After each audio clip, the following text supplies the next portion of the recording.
but I know the DJ. Do you?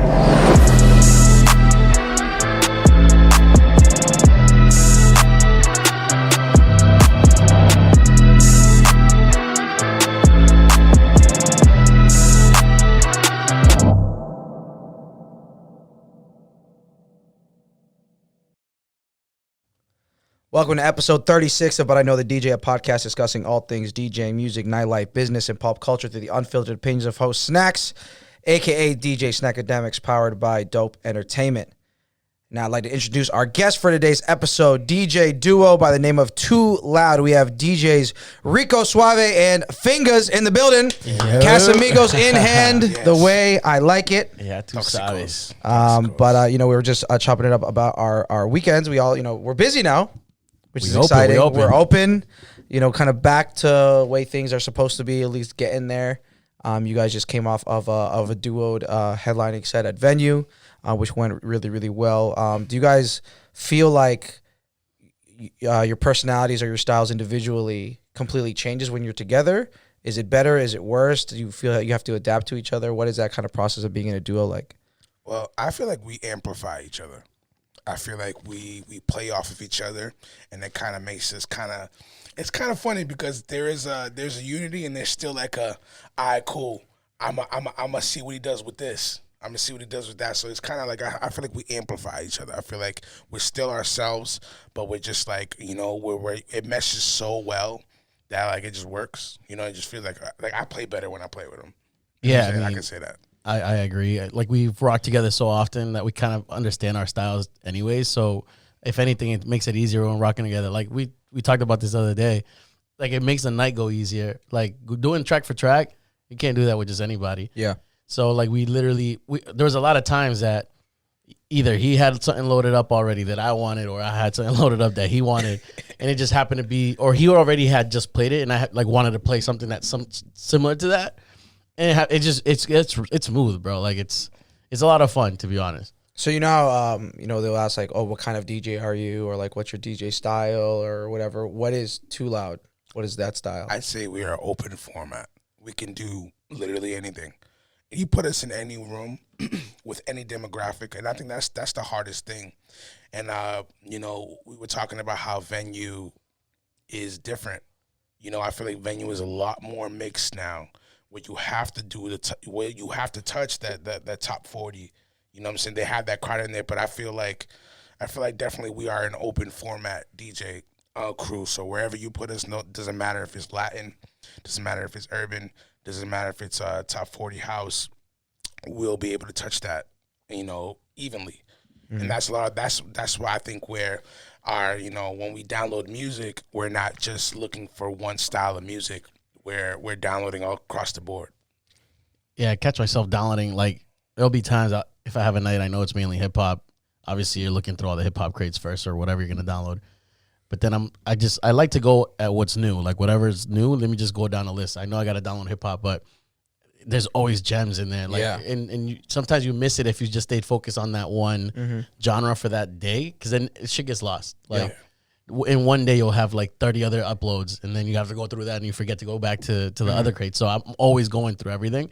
But I agree, like, Too Loud, I feel like it's just us. We're both, versatile. We play everything, and why not just as a duo do the same thing? Like, there's no reason to switch it up, really. Mm-hmm. What do you guys use to get music, or what record pools are you guys on? I personally, I use Club Killers. I use Headliner Music Club, and then honestly, the best one that you can use is your DJ homies, because tell me where you're going to find a Brazilian crate on a pool. Nowhere. You got to have that Brazilian homie that has it. Mm-hmm. The, like, poppin' dembo, you need to get it from facts. That dembo, you need to hit up your, the Latin dude that does all the up-tempo shit. Like, it's those two are the ones that I use the most, but then use your resources wisely. Like, I always hit up my homies. If I need something and I know you have that, I'm ignore all the Latin shit. I hit him up. Like, if I need some cumbia, I need that merengue. Like, he got it on deck all day. Mm-hmm. And like, even like I said, Club Killers, DJ City. But I like, even at times where like I can't find those tracks on these sites, because you have to understand, like, there are curators that are putting together these playlists. You know what I'm saying? They miss stuff. Yeah. So I'm still on YouTube, like like ripping stuff that like high quality stuff and that's how I started. Before I even knew about any of that, I would like do the LimeWire, do the stuff like that to find things that you can't really find in those spots. But yeah, Club Killers has been very good. I know he has a few spots that I don't have, so we like trade. Yeah, there's no point of paying it if we're both doing it, right? So I have a lot of my edits on. I have a lot of edits up on DJ City. I'm trying to get my stuff on Club Killers now, because now I have like sticks. Like if I'm in a place or anyway, like he'll do like a straight like 10-minute set of all my stuff. Like it's crazy. But and then I forget. I'm like, damn, I have like 20 plus edits. You know what I'm saying? So like you can really do that. So did you ever see we have DJ Rivas who is now like a exclusive editor for Club Killers. Shout out Rivas, bro. Yeah, shout out Rivas. Yeah, and is that ever a lane that you wanted to get into, or? Yeah, because it's easy for me. Like it's when I hop on, he can be attest to that. When I hop on Ableton and I'm doing this production stuff, it comes super easy for me. And it all started for me when I was back in the day when I'm listening to the radio, like with re-drums and stuff like that. I feel like I do really good with that, because I hate sometimes DJs when they do re-drums, they're producing against the song instead of with the song. I agree. I used to be very anti-redrum for a while. I think like 2016 when I think dancehall and Afrobeat was becoming into the Controlla One Dance Summer, where people are like, oh, now like fucking Selena Gomez like Afrobeat redrum, and I'm like, it's not. It's just her voice isn't meant to be on something. You know what I mean? You're losing the sonics of the song. Yeah, you know and I'd be like, it'd just be like, get on a pool and like redrum, and I'm like, I'll be like, all these just don't sound good. Yeah, you know what I mean? And so like, I became anti-redrum for a while. I learned at a young age, like beatboxing along with these songs in the car to find that pocket to where, I'm not taking away from the song. I'm just like, like I'm saying, I'm adding that right amount to switch it, to give it the more amplification, the more hype, but to not like make it sound like it's just out of place. I don't like it. You know what I'm saying? Like, and another thing to do is like a lot of these dudes, they just throw loops on there. There's no dips. I listen to when the song dips out, when the drums come out of it, stuff like that, when things transition into that, and I add it along with it. That's why it sounds like it's an original edit. It's an original part of the song, because I'm doing all that stuff. I'm paying attention to those little details, and I'm fine tuning it that way. So that's why I feel like when I do, like, that is a lane that I want to do. We was trying to do that with a certain website. I won't say who it is, but they were very biased. They would turn down something that I did, which I feel like everything I do is crazy. I just got to that point. And then somebody else would do something along the lines of that, or whatever they critique me on, somebody else would do it not as well, and it would get approved. But those are the people that, that were in with the end. But then you'll get some trash shit approved, bro. I mean, I would get off of some pools because I'm like, yo, all these edits are so stupid, so stupid. Trash. I'll go through and I'm like, all these edits like didn't need to happen. Yeah. Like I can't think of a single scenario where I would play it. Yeah. You know what I mean? Yeah. Are there, for either of you, any like, this could be people we know or not, like any editors that you're like, every time I see it, I'm like, I need to get it. JD has some good stuff on there. JD Live, right? JD Live, he has some good stuff. Abe Drums, he's always dope with the drum stuff. A lot of people, Brain Dead, yeah. Yeah, some I feel like he's been quiet lately. He has been. He kind of went into like he was trying to do originals, but they didn't really pop off. Yeah. But he should definitely go back in that lane, because there was a time like an era where he did like a lean on. Yeah. All those were fire. He did a Party Animal one too. Yeah, that one's fire. Yeah. So Brain Dead's pretty good. What's it called? Local dudes, Moses. Moses is probably my favorite. Yeah, nasty. BTB. He does. I don't have enough of his shit. BMDP as a group, that him and Tony. They sent me a pack once. Shout out to them. That's him popping the Casamigos bottle right now. Yeah. Toxicos. Team Toxicos. I made a perfect mix. Like that first drink, I killed it because it was so good. I'm not gonna be able to do it again though. Good. What's it called? I gotta give you my pack. I don't think I gave it to you yet. Nah, I'm pretty full there. My pack of edits. I gotta give you my pack. I need more ice. Where's Phil? My fucking ice, B. I know. He did right. Yeah, he's supposed to pin back. Oh man, you about to drink it dry? I have a little bit of ice, but I like it when it's like really soaking in it and it helps it dilute a little bit. Yeah, exactly. I start strong, but then after a while, I'm like, oh, we're here now. You know what I mean? Yeah. I mean, Saturday at venue, we must have taken 15 shots each. Yeah. But that's just how good it was. People just kept coming up, yo, shot. But it was like every 10 minutes. What were y'all doing shots of? Tequila. Tequila straight. It must. It probably was Patron though. I'm pretty sure. Holy Patron. It was one of those two because I could tell it wasn't this. It wasn't smooth. At one point, I'm like, just give me a bottle of water. Let me chug it. And I chugged that. Let me chug it. Because you gotta know. That cry for help. I was at the point when I was like this, and I was like, oh shit, okay, all right, it's only 1 o'clock. All right, I need a bottle of water.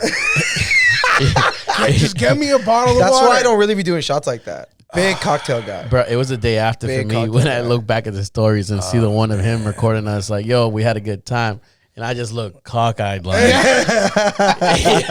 sounding dumb, bro, just saying stupid shit. I'm like, damn. Do you think you're better DJing drunk or sober? Honestly, like I'm talking about at a 9 or I know at what 0. you mean. I know what you mean.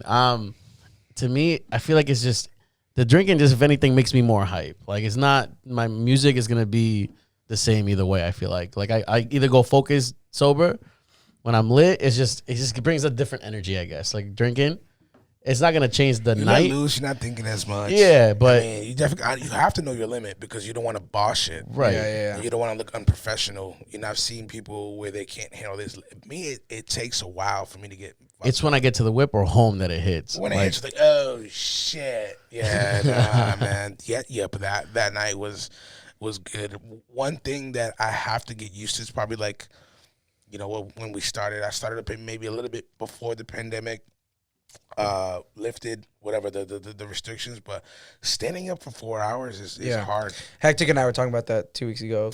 Getting our man, DJ legs back. For me, it's my lower back, the balls of my feet. Yeah. The next day? The next day I'm Gucci, but it's like by the time I'm like walking to my car and I'm like, ugh. Like, and I'm like, God damn, like I'm feeling it. Well, Saturday I was pretty lit, so I couldn't feel anything. But yeah, the next morning when I got out there, whoa, where's the Tylenol 500 milligram? I had to pop. Yeah, that was a tequila not standing up, not being stand up, bro. Yeah, was that tequila? All right, cool, because I don't know what it was. I don't know, like I keep pretty active for that reason though, because like it's like with working out or running and stuff, it's like standing for 4 hours isn't the worst thing I did this week. Yeah. So like the next day I don't feel anything because it's like you also ran 3 miles yesterday, so it's like that's nothing. Yeah, it's nothing. You know what I mean? So I don't get it too bad, but it's in the moment. Like sometimes, like by the time it's like 1:30, I'm like, my lower back is a little sore. Also on Saturday was the verses with Bao and Soulja Boy. I'm sad I missed it. I was watching that shit. I saw the recap. Yeah, we would watch. I saw the recap of it. Dude, Dude, it was fucking hilarious. Yeah. Soulja Boy was a clown. Soulja Boy got washed. He was a troll. He got washed. He didn't. Like go it wasn't there to win. close. Yeah, he didn't go there to win. I don't think he went there to win. He did like pretty much like by like the 4th song. I'm like, bro, like, because they did 20 for 20, right? Yeah, 20 for 20. He dropped like, Make It Clap 3 times, bro. He played it 3 fucking times. He said it was because it was like remixes, right? Yeah. But that song's not even that good. Like, period. Like, I get it's a popular song on It's TikTok just or whatever. the chorus. Yeah, I never play the verse. He said period with a T. You hear that? He said period. But listen, I played it past his verse on Saturday, and even that was no one knows it. No one knows it. I was like, well, and everybody was like, I just loop, make it clap, and then I'll put another like strip club record under it. Yeah, and like make it like a hype edit, like a live hype edit. I might need to do an edit to that because that's like. No, I mean, just do it live. just loop it. Clap. She make it clap. I do that. I do that. We were talking about actually making an edit.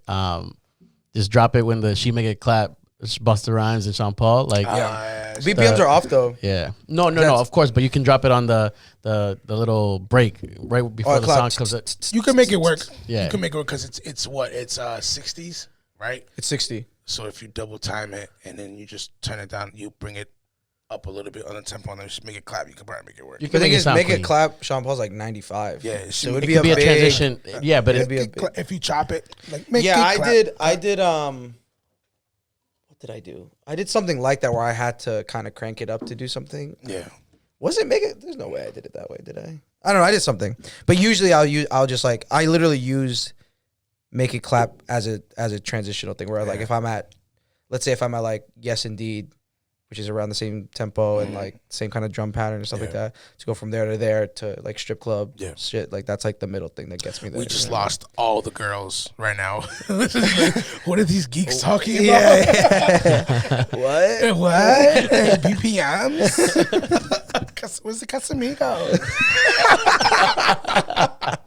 But that's real shit. I mean, Wow. it's interesting to see, like, because you think, or at least sometimes I think I'm like, this is the one way to do it sometimes, to get out of this or to go this way. And then you'll hear another DJ and you're like, wow, like, I never thought of that. Bro, like, one of my, like, pet peeves is, like, even to be in the studio or to be DJing with someone, they were like, oh, you can't do this because of that. Or you can't do that because you have to stay in this, and it doesn't match. It doesn't match because that's not the same key. Like I look at the screen like I look up in the sky. That's just infinite for me. If you can do it, if you have the ear for it, obviously you're not gonna mash up everything with everything. But music is just so endless for me. You know what I'm saying? That's why I just like I hate boundaries when it comes to music. Do you not focus on key in your edits? For some reason, I'm never looking at the key. If I need to for something, like if I want to play, like if I want to do like a bass line or something, right? I want to make sure and I'm not catching it. But what if you're doing like a blend? If I'm doing a blend, I never do, but they always come out like they're on key. Maybe that's just my trained ear. Like I've never made a blend where I look at the key. It's always because of my trained ear. And like I'll send you my catalog of mixtapes. Like my blends sound like their original songs.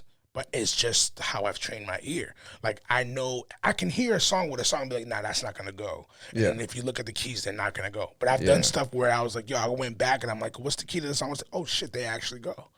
There's times where songs are not the same key and they're going to go. Mm-hmm. You know what I'm saying? And that's where I'm like, that's the gray area where I feel like, you know, it's kind of good being, you know, structured, like knowing it by the book, like music theory. You definitely need a spice of that to make sure that you don't sound bad. But it's also good to have that like how should I say, what's the word for it? That abstractness of it, where you're just kind of like throwing paint on the wall and to see how it goes. You know, but obviously, like again, you have to have the ear for it. If you don't have the ear for it, it's gonna sound like shit. You know, I feel like I've worked myself to that point where I have the ear for it. So like whatever I do in that sense, I'm never looking at the keys anymore. Ever. It's funny because when it comes to the keys, like I know the concepts of the keys and how to understand it, like what you're supposed to play, like either whatever, one key under one key over, this whatever, the colors, whatever. I get that. The only time I've heard of it when I'm like with DJ wise, I think literally it's DJ Caitlin's huge on it. Shout out to Caitlin. I was gonna mention her because she's literally one of the only I've DJed she's her a Berkeley like, student. Yeah, so exactly. She's very so it's huge on that. So like I can tell like she points that out all the time. yeah, she Nico Oso is another one from Philly. Oh, really? He's huge on key. Like his search is based on key before anything else. And then I think I heard you once or twice, like when we spun together. Yeah, so I match them if I'm doing a live blend to make sure it sounds right. Because you know before I did that, I would like do blow. I'm like, ooh, the same BPM, I can make a blend of it, and I'm like doing it. And I'm like, oof, it's just not supposed to go. So that's when I started doing it, and then obviously. I think with genre shifts too, I think it matters, and then sample stuff. Obviously, I got super into keys and changing pitch with sample stuff. So, but I'm not like I think with like house, like if I'm doing like a house set, I stick a little bit more with the keys because you know if there's like an extended intro or whatever, but there's still like a little melody in it. That if it's completely different key than the joint that you're bringing in, you'll hear it. So you know what I mean. So like let's think of like Latch by Disclosure, right? Like it's just the intro would just be that but then it has the and like if that's a completely different key than the thing that you're mixing it with, you'll hear it.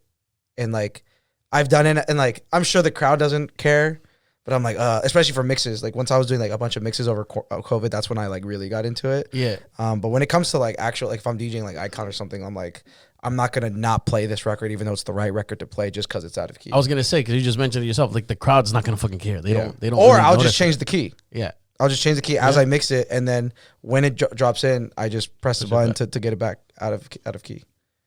Yeah, I don't do none of that shit. Yo, listen, and no knock to that. I feel like I just come from an era where I didn't see that. I didn't see the when coming from an era where when I'm DJing with CDs, I just would have to know that that song don't go with each other. Like, you know what I'm saying? But it is different because it's not like there wasn't edits back then. They were not the way we know them now. The only edits they were was like club, like not club, cause it was just intros, outros. AV8s is what they call them. But it wasn't like an edit where it's the vocals of one song and then the drop of another, and they have to be the same key. Yeah. Like, but like what my version of that was back then was like there would be a part of the song where it'd be a dropout, it would be vocals and a melody, and there would be like a part of another song, or I would have an instrumental of another song that I want to bring in with like drums. You know what I'm saying? That still had like a bass line and stuff like that, but you make sure that would go. Or like when I would mix in a song or not a song, like I said, one would be like more of a melody with the acapella, and then a drum intro. So that's another thing too, is a lot of DJs don't really know how to mix without intros and outros anymore, because that's all it is. When they go download songs, they don't really download the original. They're just downloading the one with the intro and the outro, which I think is kind of, like I said, I'm a purist, so it's just like, and I like to have the originals because sometimes you want to bring it back to the beginning and you want to have that incline again. You want to pull it up, whatever, drop your bombs, pull it up. I think there's certain songs that I think it doesn't really matter, but there are certain songs where it does. Yeah. Like I think if we like Dior, Pop Smoke. Yes. Like if that's a song that I'll still probably pull up. Yeah. You know what I mean? And when it comes into like the wait, and then you pull up in the Track House Mob. Yeah. Like people want to hear that build. Like they want to hear that part. Yeah. Where if it's the intro, just go back and do it, and it's just 808s and stuff, and people are just like, it's not the same. Mo Bamba too.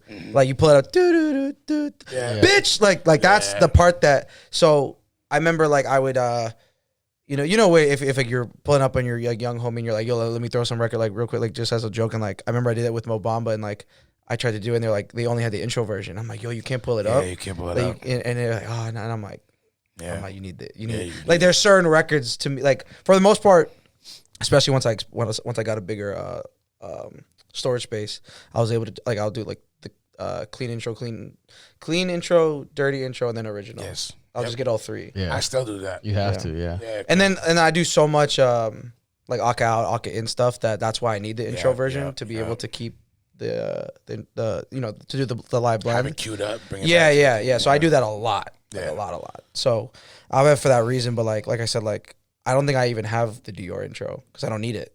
Like, I don't have the Dior intro.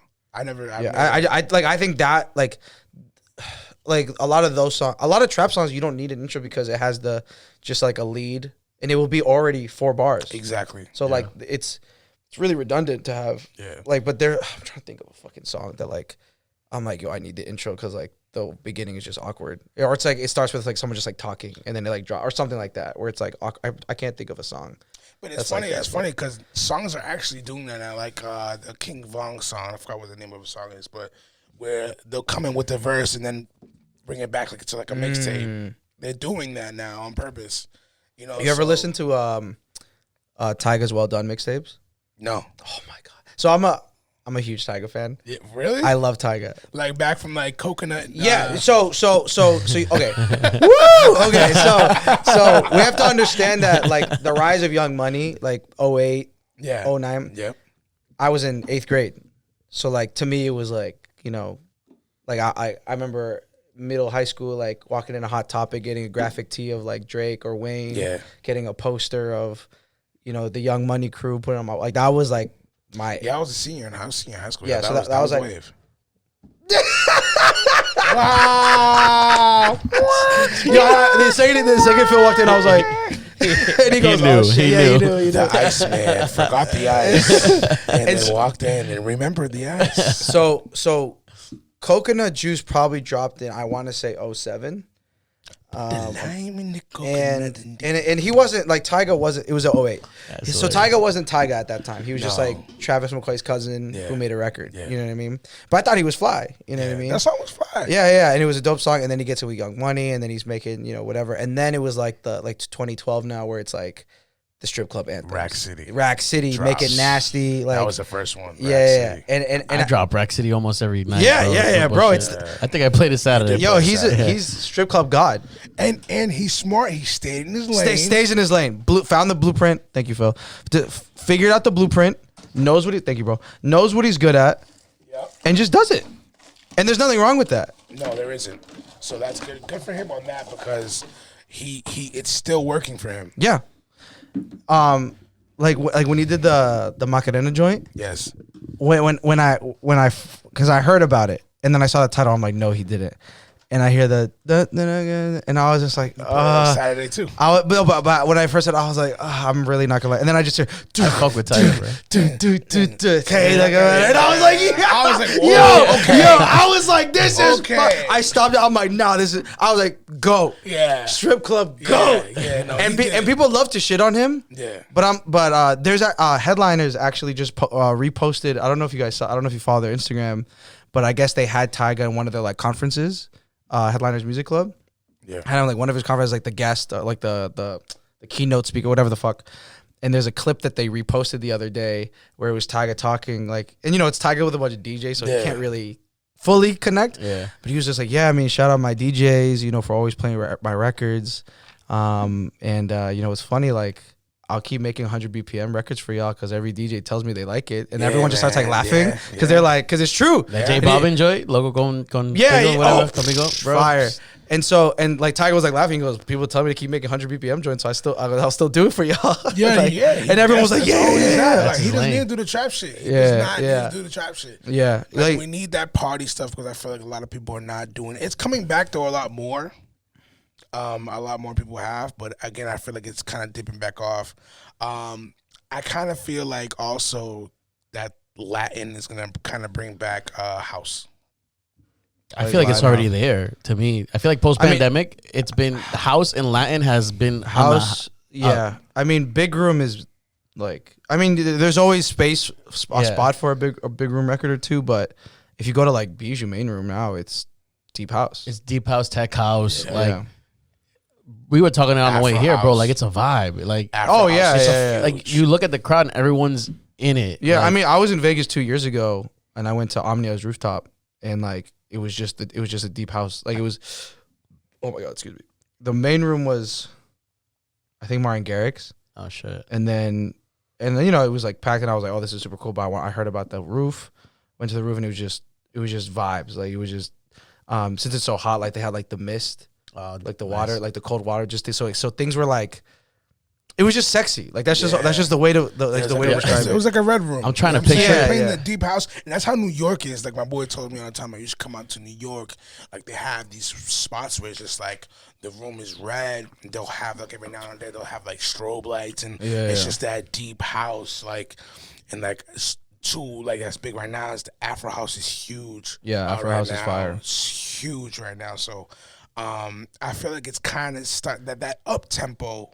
I won't say house because house is kind of that acerola shit, like that Latin shit. Like it's on that same house. It's coming. I mean, obviously Boston's always really really late. But except I mean, if you go to Miami, everything's up tempo. Everything is up tempo.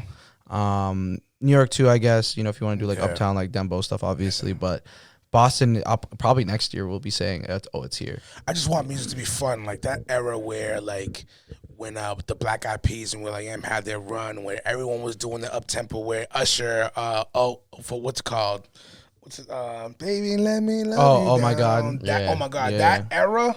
was so fun to DJ. I want to take it even further. An era that I wish I was old enough to DJ was like the Miami bass era. Oh yeah, where like everything was 120 to 125, and like everyone's just shaking ass and like getting sweaty and like. Cause like you know what's crazy to me is like, yo, it's usually like my black friends, like if I'm playing house music, they're like, yo, change this shit. Yeah.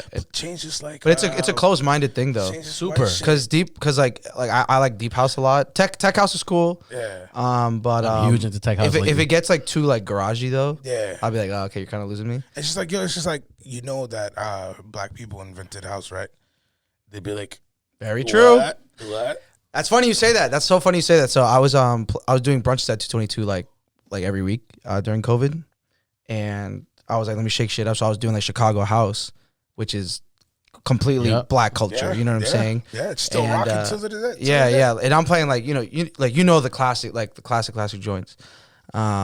And people were kind of like looking at me or whatever. And I remember one of the head of security, big dude, like he's like, yo, like he knew, he was like, I know. He's like, why? But I'm like, bro, this is black culture, bro. Like, you don't know about this? I looked at him like, you don't know about this? And he's like, nah, I feel you. And I'm like, why are we playing the same shit every week? You know what I mean? I'm like, this is objectively not good, not bad music. Yeah. But you just are programming yourself to think that it's bad. And that's what because it is. It's like, because it's not trap or because it's not 100 BPM or whatever. They like, shut off. Yeah, they just close it. But if we I need a freak like me. Yes. Like when they do that sample, put it to 125, get some crazy like 808s under it, or like the like. How can you not? How do you not like it? Yeah. Like, how can you not feel that? And I'm like, it's literally just a digitized version of like Afrobeat, of up-tempo Afrobeat. You know, it's all the same shit. You know what I mean? But people just hear the, and then they just shut it off. And that's why people say like DJs like us, that like we shouldn't be here. We're in the wrong place. Because you're gonna get bored quickly. You're gonna end up getting bored quickly, or you're gonna end up getting frustrated because you're gonna want to tap into that, and you're gonna keep getting met with people not appreciating it. That's what happened to me. I got really frustrated. I'm like, yo, I'm tired. I feel like you still do. I do, because like I'll hear the mixes you put out, and I'm like, granted, I actually still have never heard you play live, so I'm guessing, but I guess I heard you for 10 minutes. But anyway, I hear shit, and I'm like, I'm sure this is what he wants to play, but from what I know of these venues or these nights, that he might be able to get away with one, like an edit that's like, oh shit, this is new, but like it's not like you could do a whole set of it. No, you know what I mean? So I'm like, knowing you that will, Fingaz loves this shit, you'll end up like seeing people like, okay. That's the thing. I saw someone post something on Facebook. It was like, either out of town DJs have a hard time DJing in Boston. I saw that. Or is it the crowd in Boston that's tough to please? It's the crowd. The crowd is very, very tough. So out of state, it's so diverse, but it's tough. Yeah, we had the first time you came here, we talked about how Boston is one of the most difficult markets to play, and it's for good and bad reasons. You know, we're eclectic or we're melting pot, whatever. But at the same time, we're also very close minded. You know what I mean? So if if you're playing like, let's say, an urban or a fully Black African American crowd, if you're in DC, you can play Chicago house and everyone knows what you're doing. Everyone knows why you're doing it, and everyone will appreciate it. Yeah. You do it here, people are like, what the fuck? This isn't a house night. Why are you playing this white EDM shit? And I'm like, bro, this is 80s Chicago house, bro. Like, do your research. You know what I'm saying? It's so disappointing, man, when they don't know that shit. That they don't know where it really originated from. And I put up a post about it a few times, like, guys, like, this is our culture. Like this is, and it's lucrative. You know, we can make money off this. You know, like, let's tap back into it. You know what I'm saying? But it is what it is. But me like I said, we're true open format DJs. So we do, like, we're not gonna go into a night and we're not gonna like run trap for 30 minutes straight. Yeah. Sorry. And we're gonna try to find ways to meet the middle ground though. Yeah. So like, I want to stay up tempo. I know, depending where I'm at, I know what kind of drums I need to make sure are hitting, or things I need to hit to make sure that people are still moving at that tempo. Because some people don't really understand they don't understand. They don't have the like a build up.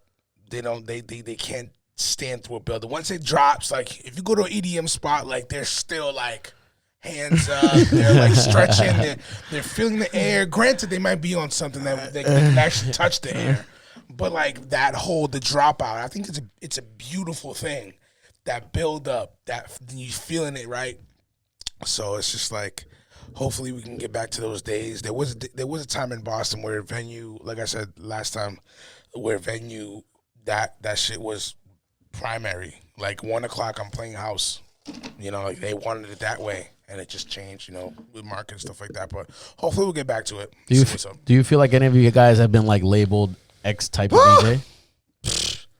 I can't get a Latin booking to save my life. How long do we have to pod here? We really leave at 9. I can't get a Latin booking to save my life, and I'm 100% Latino. Exactly, right? So like, what do you do to not be labeled?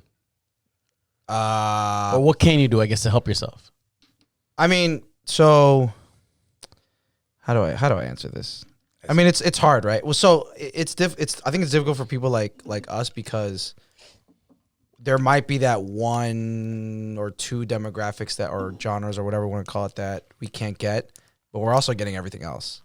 So it's like I would say like the Latin crowd in Massachusetts is like the one that I don't really have a grasp on, but I can't be mad because I have everything else. Where there's dudes who only have Latin and have nothing else. True. You know what I mean? So like, that's why I'm totally okay with it now. Like I make jokes about it here and there, but I'm like, but I'm also happy that last week I had Bodega on Thursday, which is very young, Bodega Friday, which is, you know, still young, but like, you know, top 40 hip hop. Then I have, you know, Icon Saturday, and then I had an R&B event at Savour. Like 4 very different things in one weekend. Like, so for me to be here and be like, oh, I don't get a Latin booking, like it's like, okay, but you get everything else, so why are you complaining? But if you got one, I mean, I've had them. Yeah, I've had them. You know what I mean? And like I've made Bajo Mundo my bitch. Like it was like in Harvey, who's like a pretty prominent like Latin. He was like, I don't get how you don't get booked for Latin nights, and I'm like, yeah, I don't know, but yeah, you know what I mean? Like, I mean, if you reached out for it, I think you'd probably like you can get a night to prove yourself. No, I mean like I said, I've had, you know, I have like I was just talking with Kanoni from Elixir, and like he was like, yeah, I don't get it, why either. He goes I have a booking with him coming up, and he was like, you know, I know you can, but I don't know. I was like, I don't get it. Like I don't get it either, bro. But I think, you know, for your question, Rico, like I think it's more so, you know, how do you? I think it's a bigger issue if you can only play one kind of night than if you can't play that one night. Exactly. So what I was telling people when I was starting to diversify like my events is just like learn like the big thing I wanted to get into was like the Afro soca, like kizomba, like all that stuff, and like so I just studied it like crazy, like the old stuff, the new stuff, talk to friends, what does your mom listen to, and then when it was time, like I would pull out like crazy records from like 03, and they're like, dude, how you did your homework though, so like you did your homework. Yeah and then so when it happens, they're like, oh shit, he has it, like he's got it. And like, you know, especially like when I first started doing Pretty Ugly events, like they're like, who's this, why do you got this Spanish kid here playing our shit? Yeah, and like and like Kareem would be like, nah, trust me, and like I'll be like, okay, like, you know, I feel it. And then I'll shout like the craziest records, like deep cuts, like ones that like you only know if you've been to the barbecue type shit, and then like all the new joints, and they're like, fuck, okay, yeah, like, you know what I mean. And then it became smooth, you know what I mean. So I mean, it's tough being an open format. I told you, it's the toughest thing to be open format DJ. I wish I wasn't. But even open format is loose though. I don't think it's tough to be open format. The people in Boston don't accept the open format style. Like there's a lot of clubs that if you go here, you know you're gonna hear hip hop. You go here, you're gonna hear Latin. You go here, you're gonna hear house. The open format doesn't really exist. No, it doesn't. You can be open format, which is dope. Like, yeah, cool, we can do it. So we can diversify and do a ritmo on a Friday, and then go Saturday do a hip hop. You can be an open format person, right? Yes, you can, as a DJ, you can be an open format dude, but you can't really pull off open format night in the city. I really don't see a spot that can accept it. You can do it, but they're not going to be accepting. You need to go to a day one party. Let me know when it's at. You know what I'm saying? Okay. Yeah, I told myself this year that I need to make it out to one, because I feel like it's a more freer vibe over there. I feel like no one's showboating. I feel like people are going there to dance. I feel like you can play some like deep ass house. You can play some Afro joint. You can play whatever you can do as long as you're doing it within the means of making it blend well. Yeah, It can ring off. Because I forgot which one of you said it, but like 10 minutes ago you were saying like nowhere does it, or like there's no place for it to do it, and like that's why I created it. Yeah, You know what I mean? Like I already got like, it was within like the first 2 years of me like quote unquote making, where I was like playing big downtown spots, and I was already getting tired of it. So I was like there's all this other shit that I would love to play, but there's no place here, so I'm just gonna make it. Yo, let me join the alumni because I'm fucking like there's so much music in my fucking shit that I can't use. Yeah, like at the past ones, like we had Real P do our first one with me. Shout out Real P, bro. Shout out Real P. Like and I knew he was perfect for it. And there was a point where he played the Ain't No Mountain High Enough acapella, not the song, the acapella. And it was one of those moments where like I looked at him and I was like, yo, and the whole place singing you know what I mean? Yeah. Like, and it was just one of those things, like he knew that playing the acapella would prompt you to sing it.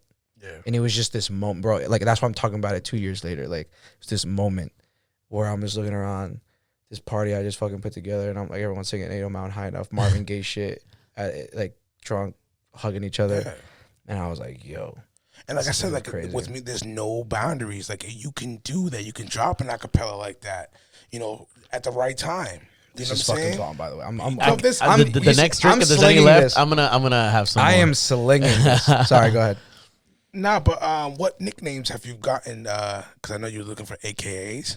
Yeah, I got a few. Snagademics was one that I used today that I got in the like comments. Another one was I can't say them because then I'm gonna burn them. I can't say because then I'm gonna burn them. No, Yeah, we tried. If you got suggestions, let me know though. So we're going back to open format. Really quick, I want to say one of the dopest events or parties that I was able to do that has nothing to do with what I'm usually capable of doing. I guess I used to do the City Winery. It was an outdoor event. 2 years ago. Oh, you're like in a tent or something like that. I was right? outside, Yeah, literally outside in the city, South Station across the street. Yeah, I remember seeing that. I was there twice a week, and the main music they wanted was country thrown in with everything else. My name's Rico Suave. You think I'm gonna fucking play country? Right. I didn't know shit about country, but I had to do my research just like you did your research for the soca shit. Like My name's Rico Suave. I couldn't go do a soca gig right now. I have to do the research. I have to be like ready for it. So country music, what do? Go through, look for whatever's hot, like the billboards, whatever. Get ready. I find some dope edits. Yeah, I ran with that shit for a whole summer, and it was a vibe. Mad connects. But that's where we come in, and as open format, we're able to do any kind of night. Like, yeah, man, for real. I wish that event kept going. They unfortunately had to shut it down. Like, but yo, all respects to Rico Suave. I could have did a duo with anyone I wanted to. You know what I mean? Like this guy right here, man. I tell you, I much respects to him, man, because he can do it and he can do it well, and and it sounds organic. If you can make it sound organic, like you're not forcing it, you know what I'm saying? Like it's dope. You know, like he can go into a predominantly white place and rock it out. And I know some people are like, oh, why does it have to do with race? But it really fucking does. You know what I'm saying? It does, especially out here. It's really segregated. Without, we're used to it, but it is. the tequila has hit. Yeah, I was gonna say. I love you too, Fingers. Though I was gonna say, is this Appreciate the tequila talking? Too loud. Just you talking about the country stuff. Have you ever heard like Diplo's like Stagecoach sets? I can't say that I have. So Stagecoach is basically like it's a country festival, and like you know how like Diplo got in his like country bag where he was like, wearing the cowboy hats and the long hair, like so he was getting booked to do like his DJ sets, but he wasn't doing like I don't know, like a dumb like country set. It was like trap country edits. Okay. And like it was just and then he would obviously play his own records and stuff, but it was like crazy. Like you should. I gotta look. I gotta look into it. You should check it. Fire. You should check him out. Yeah, it's really really sick. So some stuff I wanted to talk about. Tomorrow is the Bean Cup DJ battle. Are you guys going? Yes. We're gonna go. I'm gonna go watch, bro. Why not enter? Did we not ask this question? Bro, before we pulled that, I'm like, I know this is going to be one of his top questions. Because I kept hearing you talk about it. Like, it's true. Everyone talks about this and talks about that. For me, I'm not a battle DJ. I get the aspect of it. Because I'm dope. It's a dope event. I'm glad that we're doing it, and there's a lot of talented dudes on there, like Danny Cuts, my guy Danny Costa, Sticks, you, fuck Caitlin.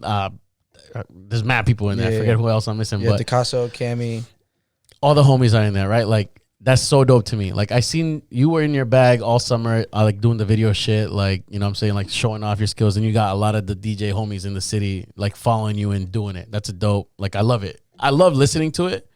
I love on the fly. I'll do something if I can, if I remember off the top of my head. I like that's something you gotta prep for. Like you gotta make sure you come in ready. Like do it. Like could I join one? Maybe if I really wanted to, I could try. Why didn't I? Honestly, I didn't even hear about it until the flyer was done. No one reached out to me asking me to join this. No one reached out to me either. No one. I promise you, no one reached out to me for the Bean Cup. I promise you. Did somebody tell you about the Bean Cup? You can. I'll look at my. I was one of the first people they asked. Yeah, because rightfully so. You should be one of the first people that would ask. Yeah. But I was told, oh, I've reached out to everyone you could possibly think of. No, my boy is throwing it. What's his name? Axis is doing it. Yeah. Hectic is doing it. I promise you, I was not texted or emailed or anything about joining this. I promise. I've turned down battles before because I look at who's battling and I'm like, it's not worth it. It's not worth my time. I've done battles. I was So Access approached me he told me I was the first one. That I was among one of the first people he was asking. Yeah, because at the time he asked me, I asked who's doing it. He said, I don't know yet. I was one of the first people. And I said whatever it is, I'm down. And he's like, okay. Weeks later, he's like, yo, I can't string 10 DJs to save my life. And I was like, who'd you ask? And he starts naming me. I'm like, he didn't name me. I promise you. I'm not gonna go. I'm not trying to put anyone under fire. I'm not trying to put under. Are we here or not? I'm not trying to put people under fire. Are we here? But I asked. I said, "What about these people?" I mentioned you, and he goes, "Oh, nothing," or so something like that. Again, this was a couple months ago. All right. I promise you. And he asked me. He goes, "Who should I?" And I said, and at that time I said, "Have you asked Cammy? Have you I don't have his number. My close circle." And I think that's when he go and asked Cammy, and Cammy went in. Like, you know what I mean? But he was like, yo, I can't get 10. And I was like, are you fucking serious? Like, what do you mean? There's 1,000,001 fucking, what do you mean you can't get 10? A lot of people they're not built for that. They're not built to be that creative on the set. A lot of people don't even use both decks. If you were Ash, would you enter? It depends on how I feel at that time. The fuck does that mean? It just depends how I feel at that time. Last time you were here, yes, you were hooting and hollering about top fives, whatever, being the best, whatever. I'm so over that whole top five bullshit. No, I mean, because especially I am too. No, I am too, because I talk about it almost every. No, I know, I get it. So I'm definitely over it, but I just don't see how because it's funny because the day the episode with you and Elmore dropped, the day after, Access was telling me how everyone's declining him. It wasn't me. Well, even if I did turn it down, sure, it's not a fear. It's not how do you expect me to believe that? Because I'm free to do whatever I want to do. If I don't want to do something, I don't have to do it. Yeah. I don't have to prove myself.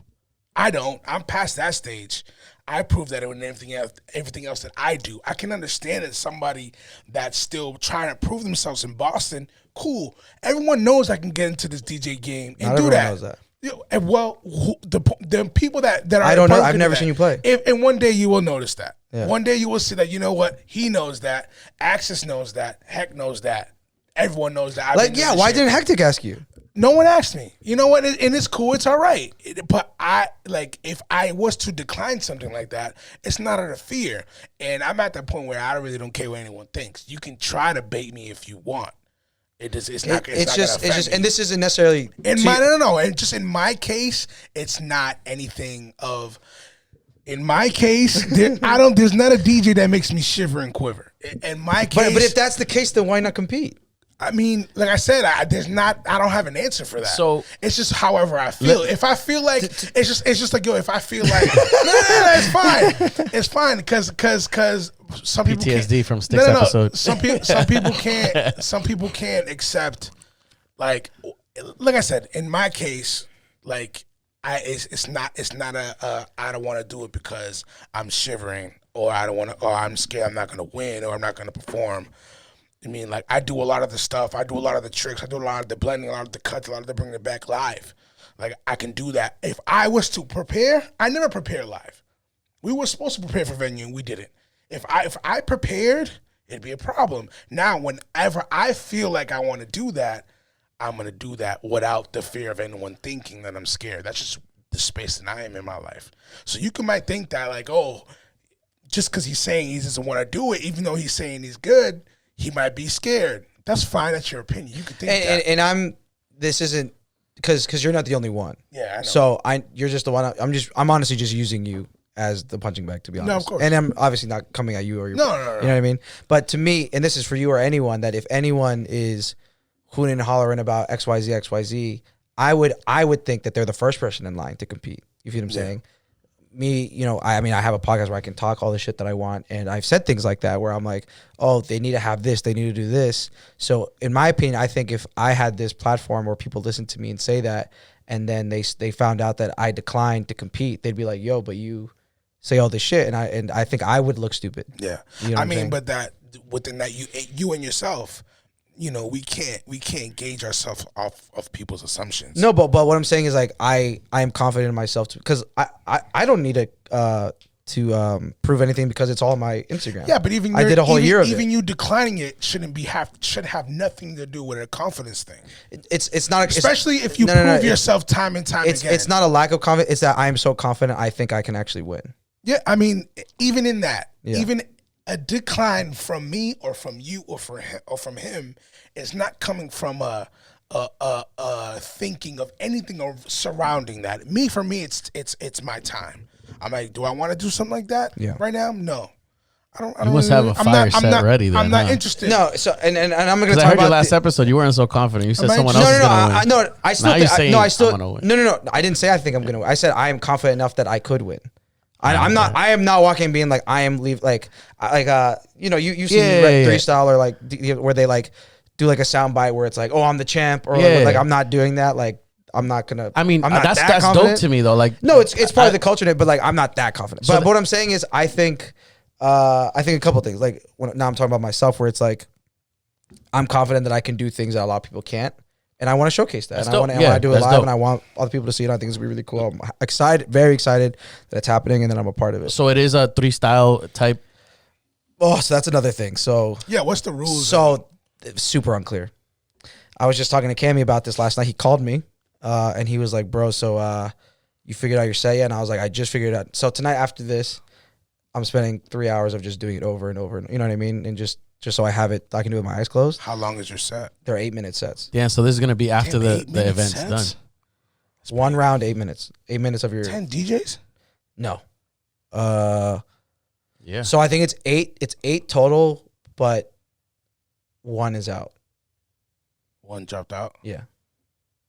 Who? 8 minutes. Huh? This will be Stam's dropped out. Oh yeah, Why'd I he get drop it. out? Traveling wise, He's in New though. York. He's in New York. Yeah, he's in New York. I get it. He's in New He York. was like, bro. Oh yeah, and shout out to Stams that was trolling on the Dope Entertainment flyer post that I had to What did he say? I didn't even get to see it because he deleted. I saw your comment, but I didn't see his. He said who?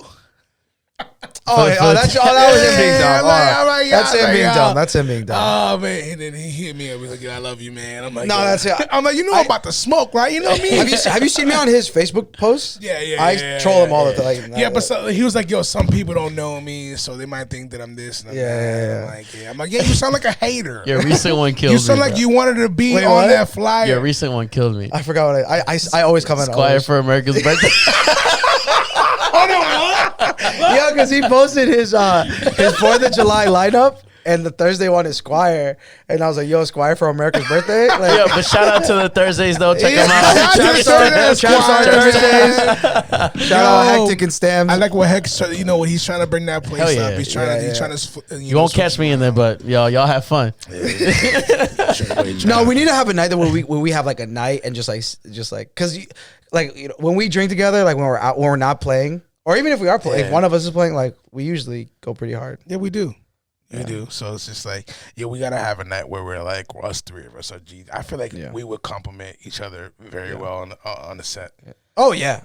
I mean, it's not all the places that will do all 3 of us at the same time. No, not Not enough. capital. Not, I mean, I'm not going to say world. that because, shout out to DJ Cisco. I mean, he's paying DJs pretty well. He is paying DJs pretty Yeah. well. He does take care of people, 3 bro. DJs at a time paying people. That's my guy. So he gave me my first gig ever. And I'll tell that everyone the same story. Listen, bro. no knock to anybody. Hold on, wait, but no knock to anybody. No knock to Okay, Sticks. No, I'm not. No, Sticks was interrupting like a motherfucker. I'm just trying to finish the point because then people are gonna take what I say and run with it. I'm just saying, like, there is room for that, but some people prioritize DJing different. Yeah. It's just what it is. He gave me my first gig ever, and it was at the Greatest Bar. It was. He was doing the Greatest Bar. It was like a one-off or something, and he needed an opener. I was like, "Yo, I'm not really like, I'm still brand new. I think I was still running like Tractor at that point, bro. This was before I even got started. A couple years later, I ran Greatest Bar for 4 years. Yeah. You know what I'm Yeah, saying? that So was like a this good shit run, by the way. came full circle. Round Like, of applause. That was a but good nah, run. shout out to Cisco, bro. He's been the homie since. Like, Yeah, I mean, it does huge things. But going back to the rules, I still don't really understand them. So as far as what I know, where's the cat, bro? Oh, my bad, bro. So this is what I know. We're using S9s and Technics. 1 round, 8-minute sets. So it's not like, it's not bracket. It's not, head to head. one shot. Just one That's shot. it. The best, not necessarily the best 8 minutes you have, but Just a set. that's 8-minute set to do what you do. that's a lot. No, to me it's way too little. I had to Eight cut minutes, off. I had to cut off a minutes, lot. 8 minutes, a minute a track. That's 8 songs. If you wanted to break it down, do some acapella blend I stuff. have 26 songs. Oh, So you're doing your in and out. You're doing your in and out. Yeah, stuff. I'm doing layering, like, so, and like I said, I was talking to Kimmy about this. Like, we have on the bill, people like Dan Costa and Sticks who are. You might win this shit. No. You might win this shit. On air. You might win. I this said shit. this last week. My money is on Dan Costa. And I this think will you be might win after, this so shit. we'll see, bro. Yeah. My money. Yo, Dan Costa's a beast, bro. I know. He's a beast. And the thing is, I knew he was And good. he's so effortless with the. Bro, I knew he was good, and then I had a session with him and Sticks, and I'm so mad I missed it because he told me mad late. yeah, and Yo, but my thing is like I don't think cutting is a Listen! be all. listen, because there's factors, and I'm gonna explain them. This is like actual in depth a breakdown of how this battle's gonna go. And I mean, it's and it's important. gonna So drop for after, the so it's people gonna be that don't really interesting. know about it? Yeah. So this is the inside what I know. So I meet Dan, and I'm easily the weakest. I'm not a big scratcher at all, or cutter, or that's not my strong suit at all. I was there to get better, right? Be around people who were 10 times better than me. And I knew Dan was really good. They were like, "Yo, Costa's coming." I'm like, "Bet, awesome." I haven't met him. We've been IG homies for a little bit. Like, love to meet him.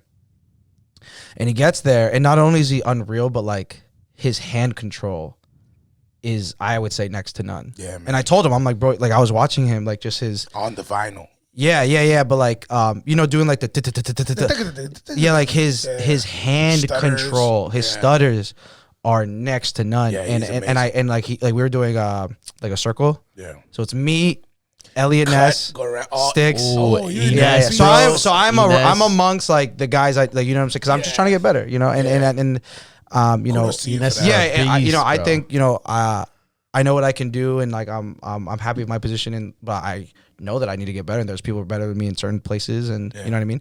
So I humbled myself, and I was like, "Fuck, I'm the worst person in the room." You know what I mean? And so we're doing a circle, and like, and shout out to them, nice guys. Like I would fuck them. They're like, "No, keep going." Like That's they were them, doing, though. That's them. yeah, they were doing like only 8 bars each, and they were like, "No, you do 16 because you need to like just do more." You know what I mean? And so shout out to them, but yeah, I think the order was Sticks, Ines, me, Danny. So I was like in between like. No order was I comfortable, but like, it's but I was just tough in either way, between bro. like They all 2 nasty. fucking like unreal dudes, and so like when Danny finished, I was at the back with him, so we had time, and I was just like, bro, like your hand control is fucking stupid. Like, oh, thanks, man. And I'm like, no, your hand control is fucking crazy. He's on it. He's on it. And so anyway, so as far as the battle goes, so they just announced the DJs today. I didn't know until today, so that can obviously influence how you approach your set. You know what I'm saying? Access was like They announced the order today? No, the order we find out then and there, Oh, okay. which also affects how you would play. Yeah. So from my understanding, he was like, "Yo, like there's gonna be we're gonna welcome a crowd there. You know what I mean? It's gonna be at the shop. Like people can come, they can support, they can cheer you on, whatever, or they want to part, whatever they want to do, they can come.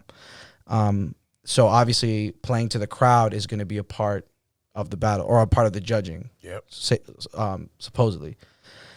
The judges, off the top of my head, Knife, El Cid, Jera, Lazy Boy, and then like that, and then Hectic's podcast basically Okay. are the judges. Excuse me. Oh my god. Excuse me. Diverse. Yeah. I guess you get all with different aspect- accolades, but all of them veterans. Stick. Oh my god. Fingaz looks upset. What? I didn't say. What are you talking about? I said looks upset. I had something in my eye. I'm fine. What do you think of the judging panel? It's fine. It's perfect. No, it's perfect. It's perfect. It's perfect. I mean, perfect. I don't think it's perfect, but I think it's. I mean, it's. It does cover all the bases. So depending on what the judging is going to be off of, I can see that. So hold on, before you go forward, would you rather be first or last? First. How about you, Fingaz, if you entered? I don't care. It doesn't matter. Okay. I don't want to be in the middle. I mean, it also depends of you know. I wouldn't know what I want. I would want to be first because then anything that follows me is like, damn, but the last one or the first, damn, that first one. Because one, it's gonna be the first set, so like it's just gonna be the first like set that they hear, and you're gonna set the bar. So if I set the bar high, then it's like, oh, that was good, but like, damn, that first one though, god damn, you know what I mean? Yeah, you're right. Also, if you're last though, attention span and people. You're the last thing people remember. But that's what I mean. I don't know if the judging. Like, I don't know if they give you a score right after your thing, and then like, so if I score a 9.5 from the beginning, and then, you know, hold on, who's the judges again? Now you said Knife. Knife. Okay. Now I'm forgetting. Knife, El Cid, Jera, Lazy Boy, and the Hectic podcast, basically. Okay. But that's what I mean. If they're giving you a score right after your thing, it doesn't really matter what order you go. Yeah. You know what I mean? Because that's just your number. But if they're doing it like, because like if you're following up an Unreal set, no matter what you do, you're following it up an Unreal set. So like you have to be that much better, or else you're just gonna not live up to it. You know what I mean? Yo, you good, bro? It's a nice wall. It's just a nice wall. But you know what I'm saying? So I don't know. Like these are all things that I at this moment, the day before, I have no idea. How long have you been prepping for this? So I figured out the set about 2 weeks ago, but I haven't I've been DJing for real. Right. I haven't really, it's not like since 2 weeks I've been doing it every day. There's a reason why I have to spend all night tonight doing it, because I'm not that perfect at it. You know, with, you know, looking at people like Sticks, like Dan, I look at it as my brain versus their hands. Because I'm saying, like, you're blending in like where you know your songs are and what you know. Yeah, I probably so if I remember correctly, in 8 minutes I have 26 records and like that's probably a lot, dude. and probably like at least 5 genres. That's a lot. Yeah, that's a lot. Like I know the first minute is 5 songs. I know that. So you're moving a lot. Yeah.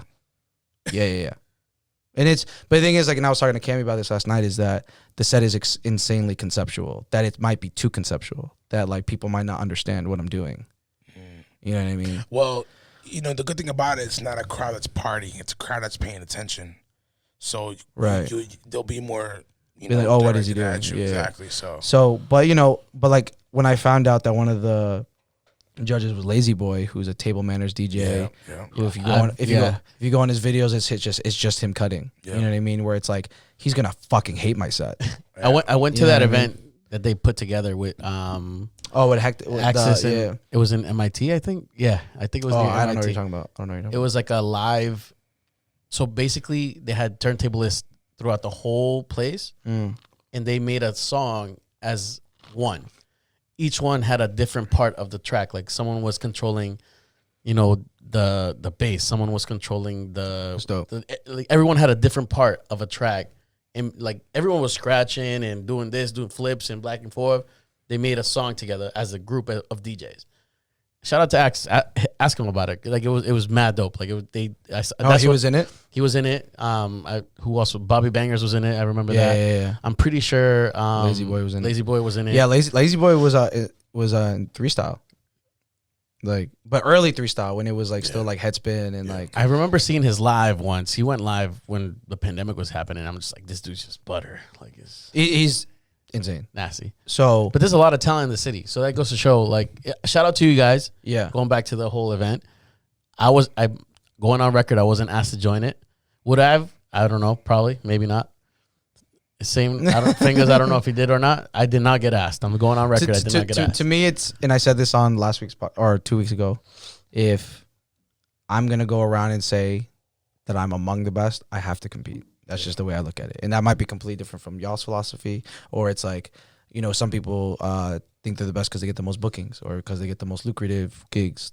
They see, but at the open end for of every celebrity or but whatever. Listen, to me, Yeah, that doesn't matter. Like, you could be the best to 2 people. You could be the best to 100 people. No, I like accolades. You could be the best to a lot of people, bro. Like, I like accolades. when it comes to this, it's end of the day. How can I even put this? I mean, when people think about it, they're thinking about you trying to prove yourself, right? So No, it's earning a badge. It's earning a belt. Like, I feel like I have mine. So I feel like I have a bunch. So it's just like me now, I can pick and choose whether I want to do it or not. That's where I'm at. and that's fine. But you also, I mean, how many years do you have on me? You know what I mean? So I'm not at that spot. I'm still. Yeah, and that's why I said it's totally That's why different. I'm excited to You that I was asked. I was super definitely- excited. I'm not Definitely- knocking the whole event at all. Like, I'm not saying, like No, I said, no, like, yeah. what I'm saying is, I wasn't asked. First off, it's I wasn't asked because I keep thinking that you think I'm dodging this event because I never was asked to do it. He knows something that we don't know. No, Yeah, no. he's not telling us. Someone said You guys are Rico- just the 2 people that are here. Okay. There's 8 I'm gonna DJs. call Axis There's- live on this podcast right now. bro. There's 8 DJs who are in it, and there's 1,000,001 DJs in mass. I didn't Yeah, find I out mean, about like- this until when it was live, bro. There's not a lot of DJs that are not that are in it for that. They're not practicing every day. They're not trying to expand they their should be. horizons. They're exactly. It's with everything that's oversaturated. You know, people that just want to get in it just to. But that's why when like, you remember, what is it, like 2-3 years ago when on Facebook there was a thing like everyone was naming their top 5 and it was like a big thing. Yeah. Like, to me, I was like, okay, that's cool and that's your opinion and stuff and whatever. But I'm like, now there's something concrete. Now there's something tangible. Yeah. You see what I'm saying? Where again, if you're not into it, you're not into it. But to me, I looked at it and I was like, whoever wins, you know, they can be like, I won it. I'm a Bean Cup champion. I used to you know what I mean? I used to get mad at those posts when people are like, "Yo, this is my favorite," but then I noticed that it changes when they hear me. You know what I'm saying? Like, those are just objective. Those are the DJs that you've heard. You know, but people don't understand that wording is everything. So it's not the best DJs; it's the best DJs I've heard. But what I'm saying is if it's like, oh, if Fingaz is not in your top 5, it's like, okay, but he has these. That's what I'm saying, accolades. Yeah. If you have like, So I get what you're saying I was with talking to accolades. Hectic. I I was get talking it. to Hectic about it, and he goes, bro, like, he goes, he goes, have you ever did the Garden? And I'm like, no. He goes, I have.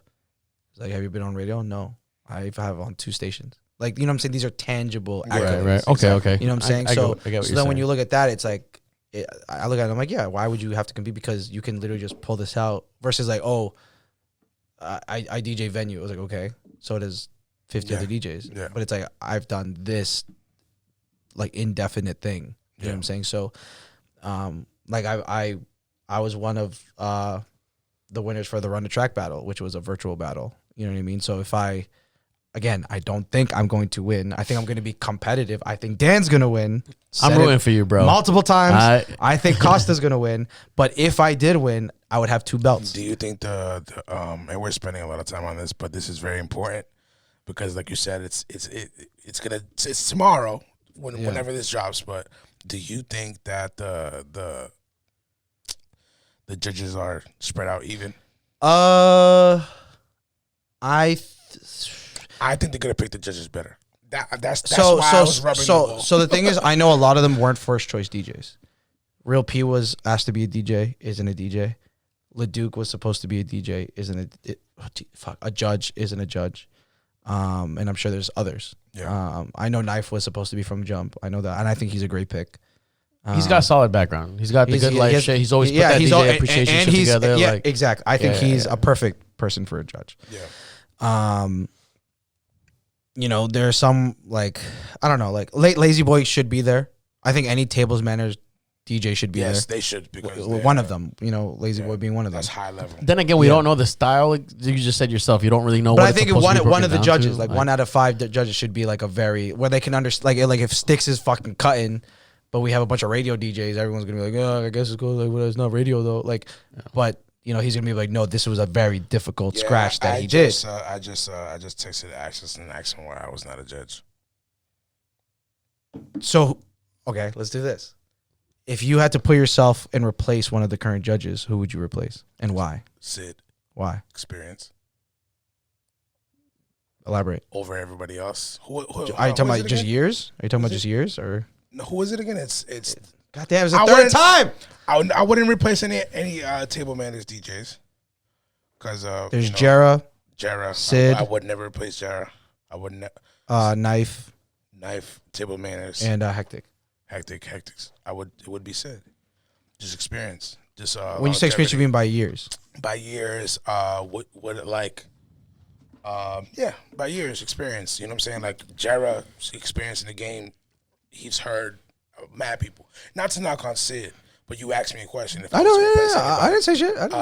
No, but you know what? You gotta be politically correct to people that are listening to. Sid's my guy. I mean, but I'm really Sid's my guy. Shout out to Sid, bro. It would be Sid. Mm-hmm. Yeah, we used to DJ a lot together. I know, yeah. So I was a young bull in the bars when y'all were popping off together. And I was like, oh shit, I hope to meet these guys someday. Yeah. Now you're on my podcast. Now I'm on my podcast. Life is beautiful. Shit. But yeah, man, should be exciting. I mean, I'll see you guys there tomorrow. Yeah, man. I might low key get smacked. I don't know. Nah, I mean, stay focused, man. You got no, this. like after. Yeah, like should I bring Casamigos bottle? Yeah, big boy. I bring the big boy. If it wasn't Wednesday. What do you mean? What's the difference? What are you doing? What are you doing after that? What are you doing Thursday? Working? Me too. Me too. When you go in? What time? 9. Oh shit! All right. I work at 9 to 5. I can see that. Yeah. A little problematic. Fuck it though. It's all right. like we're DJs. Like we do this shit. Like, yeah, we wake up a little banged up. All right, it's okay. It's fine. There was something else I want to bring up. I appreciate you guys for humoring the topic. Of course. I think no matter what 2 DJs were in front of me the day before, I would have asked them the same shit. Yeah. I just want to say that. Yeah. We called it, bro. I'm like, yo, he's gonna. I have to because I heard your podcast. No, to. it's okay. I still wasn't asked to fucking be part of it. Hey, man. But do you think it's interesting how the fact that he was struggling to find DJs? You don't think that's interesting? It is super interesting. Like, again. All right, so he told me Sticks is in the battle. JJP, Stams, you're on the same crew. Otherwise, deaf you.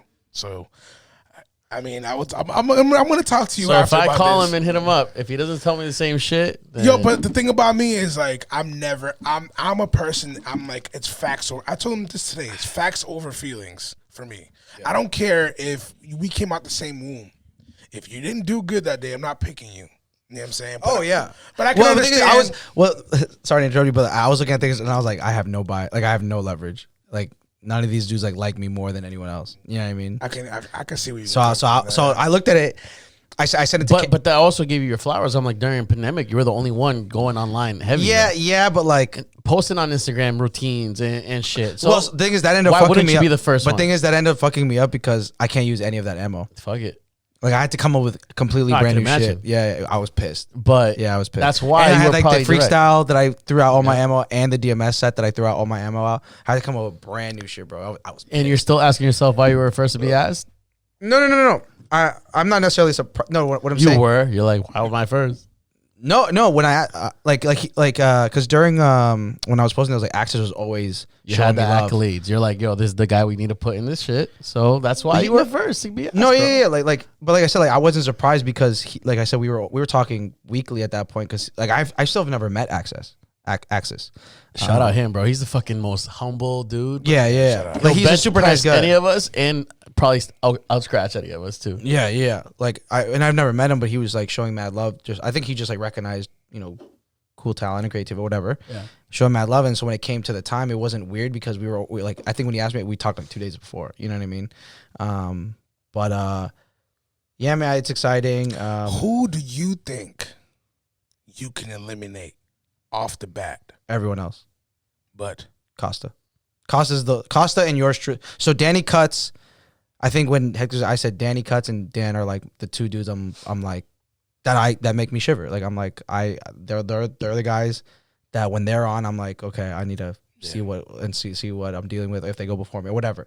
They're the two guys. Have you heard every DJ? Yes. Also, mind you, Stam's dropped out, so I'm not worried about him. Do you think you could? Oh, no. Are you worried about him? Period. No. I mean, well, it's he's someone that I knew was gonna be just as good as I was. Yeah. Do I think I make more cohesive sets than he does? Yes. Can he scratch better than me? Yes. So again, it depends on really the judges. Yeah. So like he can scratch all over circles around me, but I think my sets are more cohesive than his. And I think that's where I think it's not going to be a scratch fest as far as like where it's going to be the defining factor of what makes somebody win. I don't think it's going to be, bro. No, but just because I feel like blending is going to be such a big part of this. The whole party rock. I feel like if it's a 3 style, bro, it's not going to be based off just scratch. So if you and we're going to know who won by the time this shit rolls out anyways. So they don't want him to go first. Like if they want him to go first. Nah, straight up. Yeah, if you want first. So I think we're drawing a hat. Okay. Like I think it's gonna be legit random. Okay. Yeah, I'm bringing like if you go energy, first, like it's gonna change the whole trajectory of which is what I want. You know what I mean? But so to answer your question, like so Danny Cuts was supposed to be in it, and I don't know if you've ever heard him play or bro. So listen, so if it's a 3 style, right? From my understanding. That's my understanding too, but I feel like because it's the first and like so what's the 3 style? It's the party rock, right? It's party rock. It's creativity. It's versatility. But so he said it's. No, you're good. He said it's 3 style type where like you do have to play to the crowd, but there's at the end of the day the crowd isn't what's getting you through. It could be just the DJs. It could be just it's the judges. It's so fuck. How did he say it was? He said that every round. No, he said that. Is there a mic involved? Yes. From my understanding. So I feel like there's a lot of DJs that are on there that are already eliminated if the mic's involved. That's why when he said I would have been eliminated the first round. I don't need the mic that often. Like I just where there's one round, but yeah, I feel you. You know what I'm saying? Yeah, yeah. No, but that's why when he said, would you eliminate, do you know you could eliminate people off rip? I'm like, yeah. So so from my understanding, Access was like every judge is gonna pick their top 3 and the one with most number 1 votes is gonna win. Okay. So it's kind of, I feel like it's they're kind of basing, you ever saw that DJ battle on VH1? Yeah, where that Incrediboy was on? Yeah. It's kind of feel like it's based off that. Maybe. That whole. I watched that so long ago, I don't remember how good. I'm hyped, bro. This shit's tomorrow. We're about to pull up like. Yeah, right after work. What time does it start? 8:30? Yeah, right after work. I get out 7:30. I'm right over there. Yeah. So, I mean, it's going to be interesting. And it's funny because Caitlin, Caitlin's one of the sweetest people in the world. And she was, being like, I'm so excited to just be there, whatever. And she was like, yeah, but when I heard that Mike was involved, I feel like I'm kind of out. I'm just happy to be there. I was like, oh, no. I mean, I was like, you were probably the most musical person in the room. Super. You know what I mean? So, you know what I mean? Like, I'm like, I'm sure you're going to do shit. We're all going to be like, fuck. You know what I mean? Her tone play, all that. Yeah, because it's so precise. Yeah, she's crazy and she said something that was like, I don't think a mic should matter. And I was like, DJ Puffy, who pretty much won 3 style from a microphone. Puffy's a beast. No, I mean, but if you look at it, so his final was against. You didn't have to say anything. I'm like, still fucking. No, but if you look at Puffy's winning set, he was against DJ Trays, who is one of my biggest inspirations, like unreal. And Puffy won because of his energy and mic presence. That's why he won. I don't think he did anything better than Trays did, except for his mic presence. I would argue, not to take away anything. Puffy is unreal, but when you look at when you juxtapose the 2 final sets, the final battle sets, Trays technically song selection and technicality and creativity is way better than Puffy. Puffy rocked the fucking crowd 10 times better. Like people forget, like, yeah, you have these 3 things that they're judging you off of, but we're still human beings that feel things. Yes. So that with subconsciously that's affecting, the way they judge it. So like, yeah, you can do this amazing cutting shit and bringing back and juggling, whatever. If I can pull you out your heartstrings, yes, That's what they're gonna You remember. can make me get up out of my seat like, oh shit, that blend was fucking crazy, or that mashup. Oh, that's why I'm like, hey, just it's infinite. Going back to what we're saying, like music, there's no boundaries. Yeah, you know what I'm saying. So and that's kind of what I'm banking on. I'm not gonna lie. I only have a couple parts where I do a little thing, just 5 seconds, just to show them I can do it, and then I move. Yeah. For the most part, I was talking to Kat, I'm like, I think if I had to put one word to what I'm planning to do is just entertaining. Because you can't cut for 8 minutes straight. It's not gonna. But people are gonna do it. Yeah, they're gonna do it. I think yours truly is gonna do it. I feel like with the DJs that are on there, because I'm analyzing the DJs now. I mean the judges. You're not gonna be like you're gonna use your strengths. You won't win by cutting. But if you're like, there's some people that are on there that are crazy at cutting, but they don't play anywhere. Right? They're gonna just try to. They're gonna just. Yeah. You know what I mean? Yeah. So like, yeah, it's gonna be fun. I'm excited. See, I'm excited to be a spectator. Not gonna lie. I'm gonna be there lit. Too loud. I hope I go first because then I'm just gonna smack after. But there is one more subject I did want to cover that has nothing to do directly with either of you, but I think would be a great conversation, and we are running out of time. Let's do it. Do I want to use names? Fuck, we'll use names. DJ RM. Yeah, I think a homie of all of ours to an extent. I'm not close with him, but cordial. He was recently putting to social media about this situation where an opener of his posted a promo video of the night that they did together, but used clips of RM's set as if it was their own. Mm-hmm. Cap out the butt. You know what I'm saying? Yeah. And he made a big thing about it. Yeah. I commented, I remember being like, "Holy shit! I can't believe." I watched it and I was like, "Holy shit! Like you're 1,000% right." I was like, "This is crazy." And he calls me. RM can talk someone's ass off. He talked for like he's 25 Shout out RM, bro. Yeah. He's the homie. He's the homie. We talked like for 25 minutes. But it was a thing, and we were talking about it. You know, I was talking about it with some other DJ homies, and I was just like, "Is this one warrant for anger? Warrant for bringing it to social media? And two, does the other person involved, like, is it kind of just a whatever thing? They can do what they want. It's a camera, it's a video, it's social media." I have a lot to say. So I feel like everyone might have a different perspective to it. I agreed with RM as far as the matter of the fact. Damn, why I haven't even said anything else. I said one statement. I agree with RM with his statement. Yeah.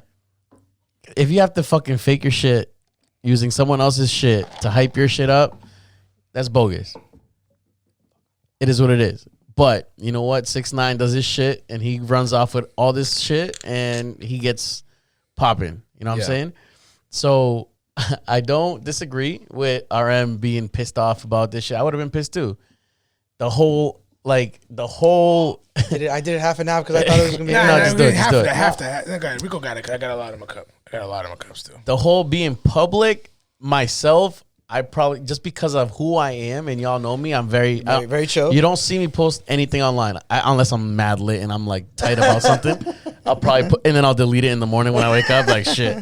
But I probably wouldn't have posted online. I would have talked to the person. He said he did. He said he gave him a chance to delete it. So see, I don't know the whole story. So I'm gonna air it out. I was different. I'm gonna air it out. Can I air it out? Because it's my show. It's my show, Fingers. Ooh. No, I'll give you what I know. And then if I'm missing anything, you go ahead. From what I know is he hit him. Oh my bad. He hit him up and was like, "Yo, I'm gonna give you a chance. Like this is very whack. This, and this. I'm gonna give you a chance to take it down." And I guess like they had a little back.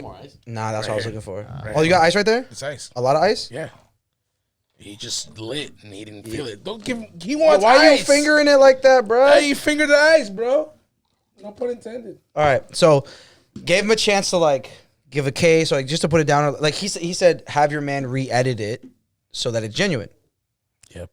I don't mean to cut you off. The worst part is that you see this man's logo all over your fucking video. Yeah. Like it's cat. Like that's why when I watched it, I was like, "Bruh, this is bad." And he didn't even know about it. I pointed it out to him, so I hit him up. I'm like, "Did you see that?" He didn't know. Your RM's my guy. We have hours. We have hours. I can't imagine a conversation where you told. So I told RM, I was putting in his ear that me and him should have a podcast. No, yes, yeah, he mentioned that. He mentioned that because we are super honest on this shit. So I told him, I'm like, yo, bro, I'm like, I invited him here. Oh man, I invited him to talk about it though, so I get to travel. He's brutally honest, and I'm brutally honest, so it's great. We had a 25-minute conversation, and I'm like, bro, do you want to just come on the podcast and talk about it? Bro, that would have been amazing. I would have tuned in. I mean, I already do. The reason why is, and before that, there was a conversation that was had because Wait, we didn't let Snacks finish his story.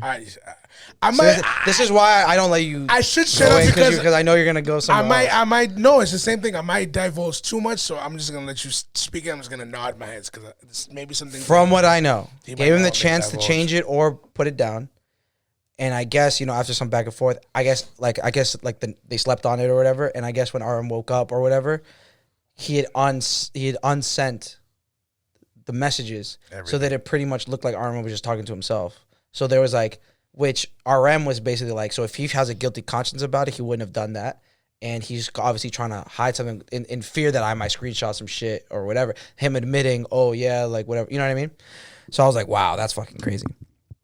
And then, yeah, obviously, I mean, I think I definitely would have said something if someone did it to me. But I think what I told him, I was like, bro, like that quote, only real music's gonna last, like, all that other bullshit is here today, gone tomorrow. Like, I told him that same thing. I'm like, that person can have their moment and they can ride the wave, but at the end of the day, we know how longevity works. To be real, and there's no disrespect to this person, but they're getting the same 2 bookings from the same one person. You know what I'm saying? Yeah. So, like I said, if we're talking longevity, there's only so much we can do in terms of, it feels like it's favored. There's only so much we can do in terms of, staying around. It's gonna be like that forever, bro. Like, end of the day, if you can tell, if it's up to me and I'm the promoter, and you tell me that you're gonna play good music, but you can only bring 10 people, and then you tell me, hey, I can fill this place with 100 people, I'll play okay music. You're gonna go with the 100 people. Yeah. But that's what I mean. And so, like, when they're riding this wave, they're gonna make this video and be like, "Look what I can do! Look what these are my fucking last fire thing, bro, headlining sets." Like, one thing I've learned, bro, I'm not gonna count your pockets, bro. Like, whatever, do your business. If that's making you money, do your thing. I can hate, I can be angry about it. No. I understand what you're saying, but like, what if they're going off of your wave though? That's why I told you I agreed with RM. Like, yeah. That's a no for me, bro. Like, hell no. I've seen other people do that before and I rashed. Like, don't do that shit. Like, if you're faking it to make it, I guess it works in certain aspects, but when you can see clearly. I can see clearly. I mean, it's a different story when the person. Yeah, bro. Like, it's a different story when the person is portraying themselves as the best DJ in Boston, and then they're should have joined the battle. And then they're blatant. No, they wouldn't last. And then they're blatantly doing be a that. Shitty situation. And then some people had a feeling that don't know that RM just coming out doing this shit, but no, like you said, RM spoke to this person, gave him a chance, multiple chances to change that, and they were like, yeah, they were all about it, and then you go do something like that. No, you deserve now to be aired out because now you're blatantly trying to paint yourself as something that you're not. First of all, you there wasn't even like you got brought into something that let me shut up. But like I'm saying, he deserved that. He deserved to be aired out that way because now you're being disrespectful. But I feel like it did nothing. Just saying. I feel like the person's gonna do what they're gonna do. I mean, they're gonna do what they gotta do. But now we just gotta keep moving. There was a lot of people that obviously there wasn't a big thread online, but there's a lot of important people that saw that. Yeah. That now are hip to that are some things are just not going to be. You think he hurt himself more than he probably did. And that's the only reason why I said publicly it's tough when you do shit like that. But that's him, and he's gonna say what he feels. Hold on, you think it hurt? No, I think it hurt the DJ, not RM. No, I don't think it hurt RM. I think it didn't hurt RM at all. I think it might have hurt RM too. Not as a business for. I mean, I'm not a promoter, so but I saw it and I was like, I stand in solidarity with RM. No way. I'm still standing with him. I'm just saying in general, like if it creates some kind of beef with whoever hired both of them, That's not gonna cause some kind of like altercation. No, not at all. Because like I said, I can't divulge everything because it's not my business. But I'm assuming that it would have hurt both parties. For the things that I know, there's not too much leverage there. Right. You have to have leverage to mess up a relationship. Yo, Phil, you want some more Casamigos? Why are you offering? We killed it. We killed that. But yeah, I was gonna offer on my last glass. As a DJ, Rico's getting shaky. Rico's getting shaky. Especially out here, like, yo, build yourself. You sure you don't guys. have any more questions, bro? Because we're gonna answer. No. Build yourself, guys. Build yourself up. Build yourself up and do what you got to do. But don't come out here trying to fake the shit, fake the funk like that, blatantly like that. And with a person like RM, or a person like Snacks, or a person like us, you can't do that because you're gonna get aired out. And that looked bad on your part. And, no knock to him, like he didn't do it intentionally to me, but it was a situation where I posted up a post of where I was DJing alongside with this person. I didn't even remember that. Yeah. But now I do, but I wasn't even thinking about that. She got 300 likes. You know what I'm saying? Like it was, where you felt the need to protect yourself. I had to because I was the main face there. I was there for a longer period of time, but I created a vibe. But then there was like 100 people that came after that experienced him, and they were saying the DJ was whack, but everyone saw my face when they were walking in because I had more time DJing. So people were hitting me up like, yo, bro, people saying that the music was whack. I know you were spinning. After the fourth person, I had to say something. I was like, no way. I'm not doing it because what he, I'm sorry. Like, I don't think he's a good DJ. That's just me. That night, he didn't do good. I would say that because that's the only time I've heard him. That night, he didn't do good to the point where I kept getting, I don't give a fuck. I'm just speaking the truth. No disrespect to you, no disrespect to nobody. I'm just speaking the truth. I speak about the truth. I'm transparent. So we can have a conversation about this later if you want. Not a problem. He didn't do good that night. I set the vibe. And he just brought it right back down. All right, that's what it is. So I'm gonna speak the truth, So I had to defend myself because then I was getting tied into that. Mm-hmm. So I had to come on. I never do that. I don't have. You know what I'm saying? But when it comes to that point, I built myself to a certain point where my reputation is everything to me. So I had to say that. I had to do what I had to do. You know what I'm saying? So and if you can't hold up to that, and if you can't, keep the party at that pace, you're gonna get aired out. And then it happened again to you again. Where you try to make it seem like you were the headliner and you weren't. You can't do that. Because there was a video that was posted that showed the crowd you was DJing for that didn't have their hands up. They wasn't going crazy. Yeah, you might have had your moments, but people were coming in, so nobody's at that level yet. Mm-hmm. You're not getting that crowd reaction. And then you're looking in the back and you see RM's logo. You're like, oh, shit.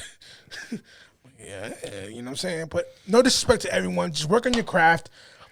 Build yourself up the right way. Don't burn bridges in Boston because it's very small and we're all connected. I've learned my lesson. That's all I'm saying. Phil, you're a media guy. Do video and photography for nightlife, right? So basically, what happened? I don't know if you know. You might know. There's a DJ who was opening for a headliner. Obviously, made a personal promo video of his set. But the clips of the crowd were of the headliner set. Oh, I saw that. Oh. It's a small What's your intake? city. It's a small get over city. Here. Get over here, Philly. Pull up the chair. So again, Phil, media extraordinaire of Dope Entertainment, producer. We love him. See him on weekends at Venue and Icon. Yes, sir. Doing media. So again, because you're someone who's behind the lens. And understanding kind of what you're doing, like you're in the editing process, and you're like, okay, this is his set. This was an hour later, but I'm making it in a way that this dude looks like the best fucking DJ alive. And you said you saw it. Can you give us some opinions? Can you give us some insight? I thought it was kind talking to the mic. Act like you've done this before. Come on. Yeah, I thought it was like kind of shady. Yeah, honestly, I really thought it was kind of shady. And did you, the second you saw it, were you like, wait, or did you have to like kind of like hear about it to understand what was happening? I had to first hear about it from other people because, like, gossip is like pretty fucking. Damn, so he's been talked about It's like huge. even through It's the huge. photographers, videographers. It's gone through Yeah, more like than just people, DJs. people show me that stuff. I was like, Bro, talk into the mic, bro. am I not talking into the No, mic? there you are. You gotta, Now you you gotta are. kiss Oh, on yeah, it. now you are. You gotta kiss on it. But basically, I thought it was kind of just like, I thought it was disrespectful. Yeah. Like I really thought it was disrespectful that like, you know, with all the, at least being there, but then like promoting your own stuff too, Right. without like even asking like any of like the club owners or like whoever you're with. I thought that was just kind of just like, why would you do that? That's just like the first thing. Like, why would you do that? You know what the crazy thing is too? He didn't tag RM in the video. Right. Yeah, Yeah. Like it was, That's it what was made just it no worse. ownership of. That was- made it so much worse. Hey, I opened up for so and so. Here's a clip. Not even a fucking tag. It's like, hey, I throw a party. Bang, I'm out. This is what happens when I step in that room and I shut shit down from 10:30 to 11:30. Cue the DMX music. Dun, dun, dun, dun, dun. Yeah, that's what it felt like. It felt like, yo, I came and I did this. Even if he wrote RM's, like, shout out to RM, it would have been totally different. Yeah. it would have been fine. Yes. You know, maybe like not as much like cloud or anything, but at least it's Yeah. not. At being least it's dis- genuine. At least it's a genuine What post. is there anything on the editor though? Like as you as an editor, like if I came to you and be like, "Yo, this is what it was. You were there. You recorded it, and you also stayed an hour later to do." I would like to think that like maybe in like from the editor's mind, it's just like, yo, if he's paying me, You gotta make it look good. I'll do it. Gotta But make it like, That's your job. but like, you should also know about like who you're working with and what you're actually doing. Like, let's like if you doing something hella raunchy and like it's bad, your name's on there. Exactly. Your name is on there. That's true. No matter how much money you're getting paid.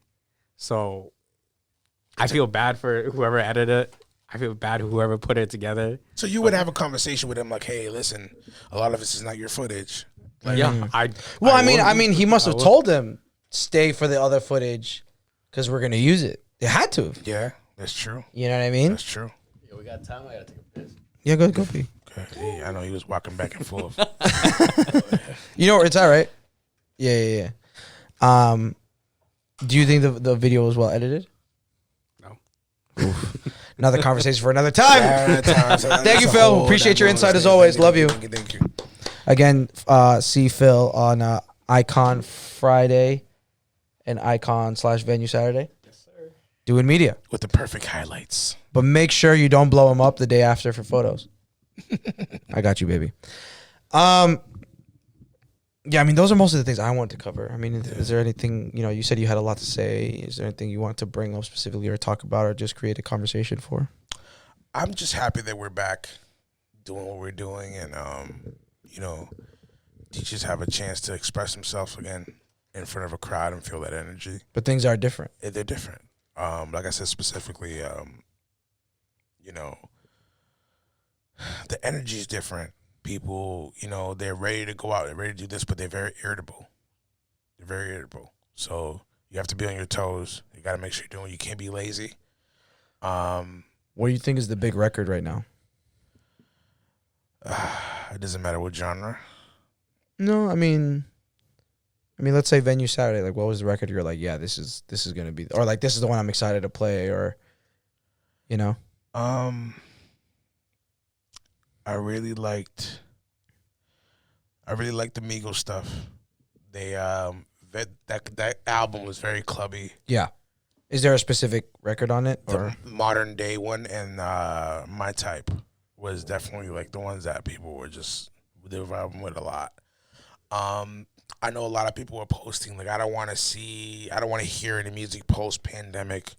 That's unrealistic. wait, you don't want to hear music from after the pandemic, Like before it, like pre-pandemic? pre-pandemic. Yeah. And that's unrealistic. It's Yeah, not I think gonna happen. that's so stupid. Because people are not emotionally attached to a lot of those songs because they haven't really had a chance to really let it vibe out to it or let it grow. A lot of people, they experience these songs in the club, and when you experience it in the club, it's different. It's where you experience it. It's very different. There's a lot of songs that I experienced by myself in the car coming home from work, and I'm like, whatever. And then I would hear it in the club, and I'm like, oh, shit, okay. I see why they did it this way. I see why they did that. I can't really say right now yet if I have a favorite.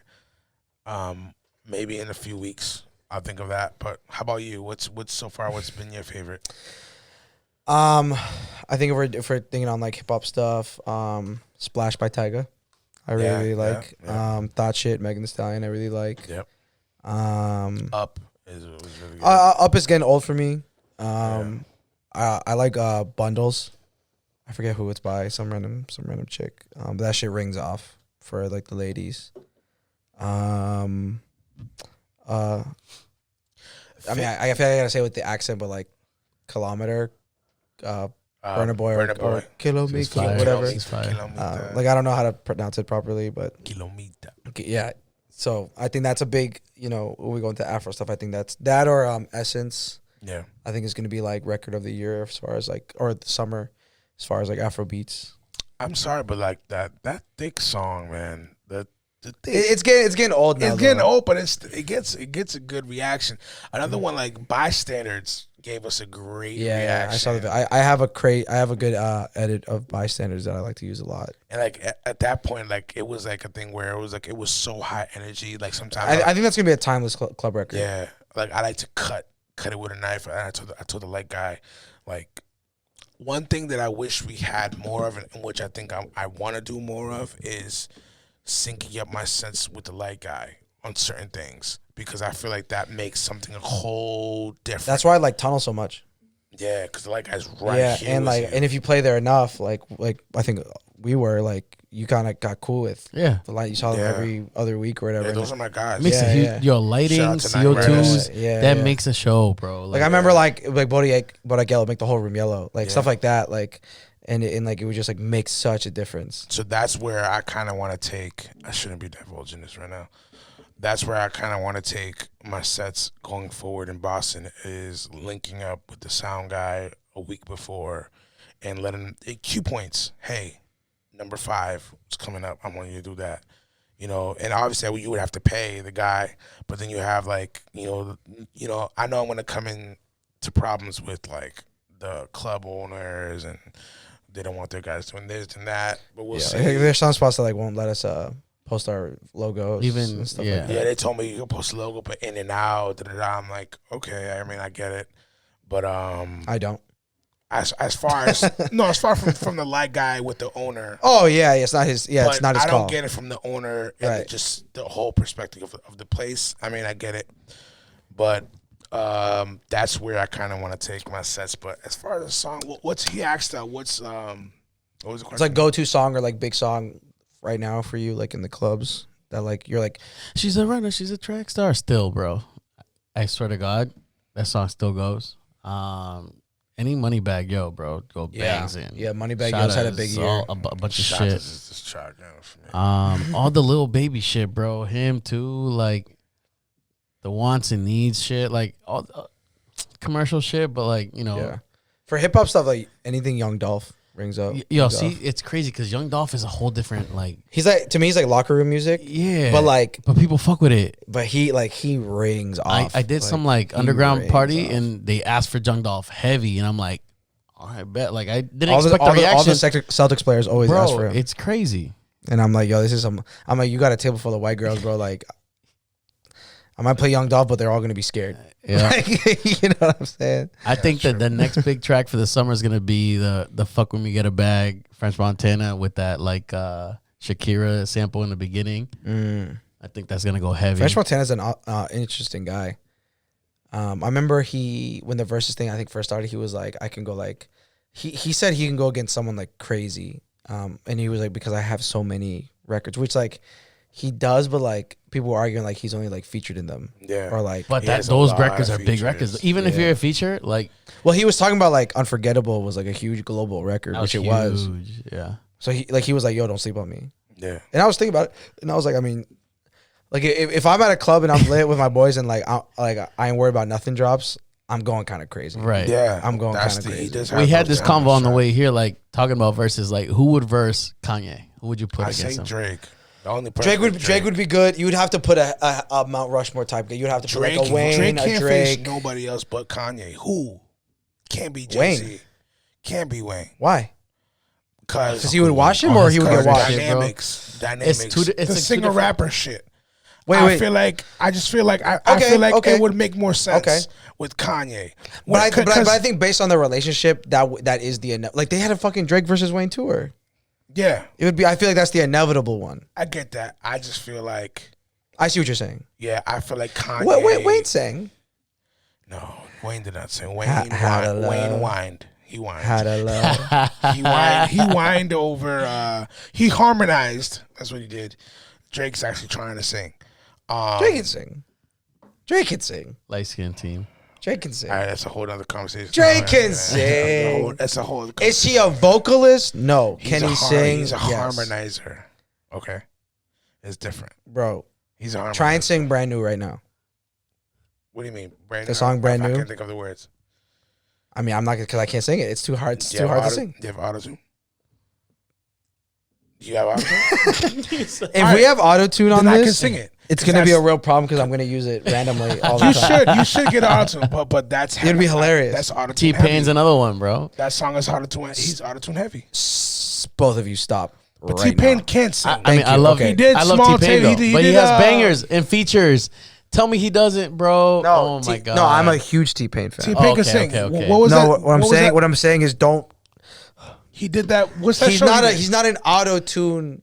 He doesn't use auto because he needs it. No, but I feel like him using autotune taught him to sing better because you still have to sing on key because his style of singing autotune, he's not. You don't hear it like trying to fix himself. Yes, correct. So he had to train. It's like Cher. It's Cher on Believe. Yeah, exactly. Where she obviously is one of the no matter best singers. How I try. Yeah, that's the autotune trying to fix that note. But what I'm saying is, Cher is one of the best singers ever. Yeah. Right? She used autotune not because she needed it, but because of the kind of song that it was. How do we get to Cher? It made the singer better. The producer the song better. The producer actually for years hid that he used autotune. That he didn't want to do it. But it worked for the song. Did you see the pop documentary on Netflix with T-Pain? You're gonna enjoy that. Did it just drop? That's the one where that whole Usher shit came out. So it just dropped, right? Yes. I've been reading about it, but I haven't seen it yet. Watch it because they go back to the dude. No, you I need to go home and. No, you will. I know tonight. I know. But they go back and they talk about the start of autotune, how the guy made it. He literally had a rich friend, and then his wife came up to him like, "Yeah, make me a box that makes me sound on key." That's how he made autotune. He's a coder. That's fire. He made it. He does. Do you think Usher had validity to his statement? I think Usher kind of was over exaggerating because there was a lot of great R&B music that was out around that time that was flourishing. So I don't think that correlates what he was saying. What I think he was trying to say was it made a lot of people that don't have that talent to sing come in and act like they can sing, and they were getting accolades off of it. That's where I think he got mad. I feel like where the issue lies is like there's people like Selena Gomez that use autotune and you don't know use autotune, and now they're like being regarded as a good singer. But there's T-Pain who you know very well that he's using. You don't think Selena Gomez can sing? No. I don't think she's a talented singer at all. Hold on. Are we talking about the same person here? Selena Gomez? Unless she uses autotune on every fucking ever performance I've ever seen, she can sing. You're bugging. You are bugging. Have you seen her? Have you seen her live shows? I don't want to. All right, so you need to do that before you make a statement like that. You're gonna like die on a hill and be like Selena Gomez is a great singer? Selena Gomez is one of the greatest singers of this time right now. I would tell you that. I'm gonna trust my guy, bro. What? Me? I'm not. What's the record what's the record? No, because you can't. Because clearly records are not. What? No. What is the record that I should see her live to be like, oh shit, she can fucking sing? Watch her performances on YouTube. I cannot make that assumption for you. I'm telling you, me as she's better than Ariana Grande. I'm a music. Hold on, who's Selena Gomez again? You don't even know. You don't even fucking know. You don't know who the fuck you're talking about. I was thinking about Ariana Grande. You don't know who the fuck you're talking about. That's why I was like, hold on, what? Selena Gomez. You don't know who the fuck you're talking about. Selena Gomez? Selena Gomez is the bitch on Taki Taki. She's on every Zed song, on some auto-tune shit. She can sing it. Why'd you bring her up? Because she sucks. Yo, I dead ass. Confused it for Ariana Grande. No, Enrico was like, yeah. Rico's like, yeah. I thought it was Ariana Grande, bro. I swear to God, bro.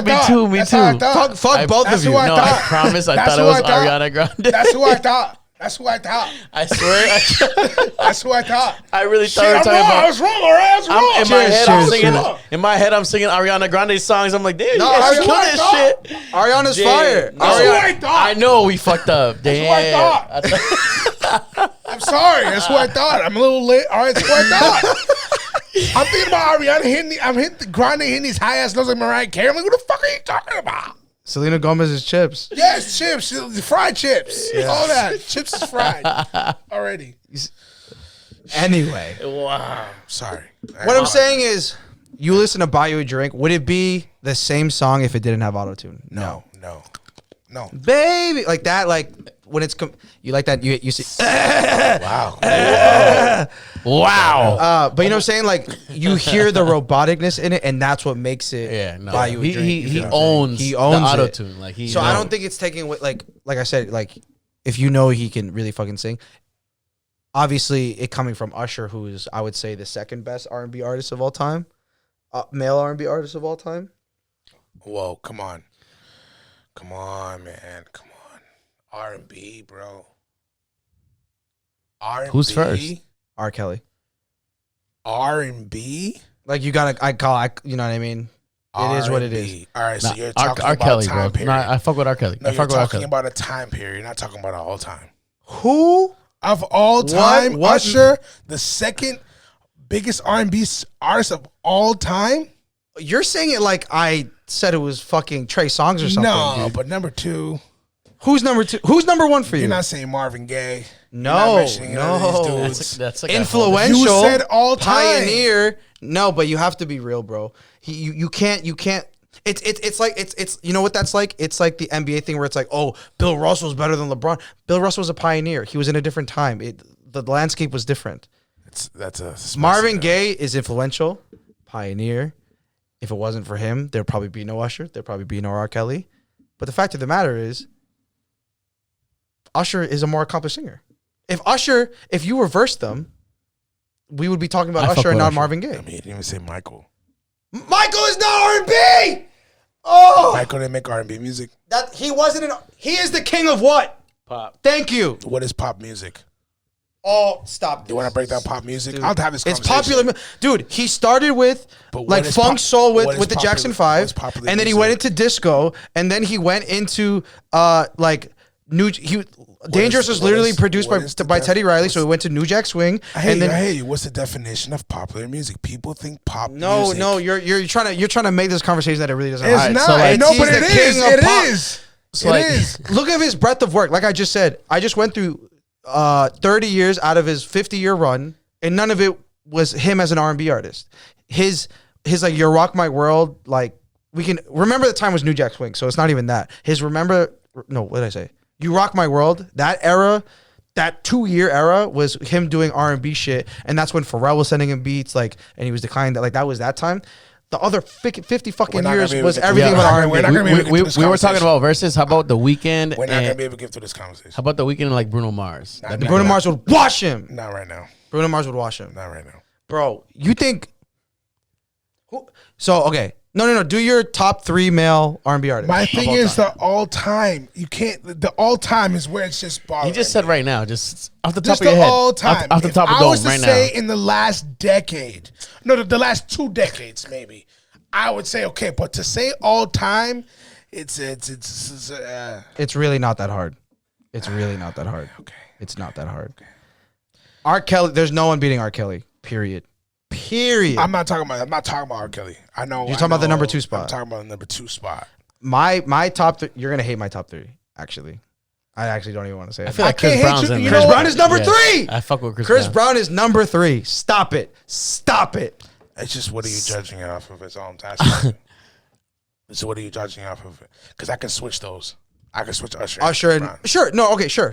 I don't have any order. I'm just saying Chris Brown's up No, there. sure. My problem is you're number 2. I'm not talking. Usher is one You of don't my think- favorite you don't think singers. Usher's top 6-man, 3? Miguel 6-man No, for me, no, bro. no. I'm saying. Putting Usher number 2 is just my problem. Is what I'm saying. You don't think he's top 3? I didn't say that. I So you said think he's 3? Yeah. So who's 2? I would put him 3. So who's 2? I would put Chris Brown. Oh. Accolades. Oh, okay. So same top three, just different order. Yes. Oh, okay. That's what I was saying. I wasn't saying put Usher at number 10. I thought you were gonna put Michael in there. No. Oh, no. I mean, you brought up Michael. You didn't. But we're gonna have to talk about what the definition of pop music and why that was. You're invented. overcomplicating it. No. Pop music isn't R&B, or else pop music would be R&B. Music, no, that's just the label they made it. Because Usher doesn't do just R&B. Usher Correct. does trap. Usher does top 40. Usher does all this. So you're just gonna put him. Everything he does is gonna be R&B. No, This is that's why I told you. It's a deeper conversation. His first 3 albums were 100% R&B albums. I don't like the label of pop because pop is misleading. I understand that, but I understand that, but because Migos is now a pop artist. I agree. The Baby is now a pop artist. So I understand what you're saying. I understand. It's no. It's top 40, but it is trap music. Top 40 is a list. Pop is a list. Sure. No, it's They've not. turned it into a genre. They started saying pop. Okay. They started saying pop because of when the band era came around and started doing it quick. They only called Michael Jackson the top pop artist after NSYNC, Backstreet Boys, and all these guys was on the charts. Britney Spears, and they made it popular music. Whoa, so they started calling him the king of pop in the 90s? Yeah, they didn't call him the king of pop, but in the 80s, no, he was R&B.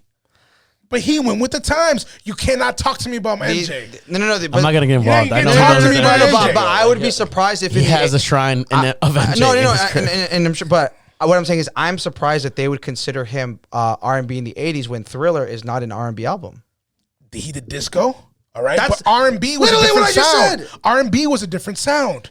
R&B has made a transition. But to no. sounds. But if you do 80s R&B, you're looking at you're looking at like Luther. You know what I mean? Like or like a Smokey in the 70s. The you know Girl what I mean? Is Mine, all that type of stuff. Like Michael, like what else did he do? If you're looking at a B side out of his best record, like that, you know what I mean? That's a difficult argument. There was a time where he was considered R&B. Music changed, the charts changed, the way they label stuff changed. So I never go off that. If I mention the album Thriller and I tell you to say the 5 first records that come to your head, are any of them R&B records?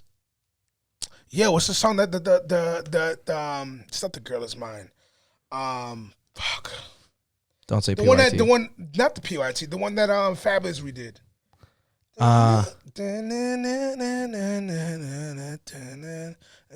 mean, I'm just gonna pull up the track list. That's what we're gonna have to do. I told you this is a deeper conversation. You're gonna be here for a lot longer. Than I know we're gonna wrap up soon, but this is real shit. I'm probably the only person to be able to have this conversation with. Yeah, facts. I'm just The Girl Is Mine. So I don't get fined.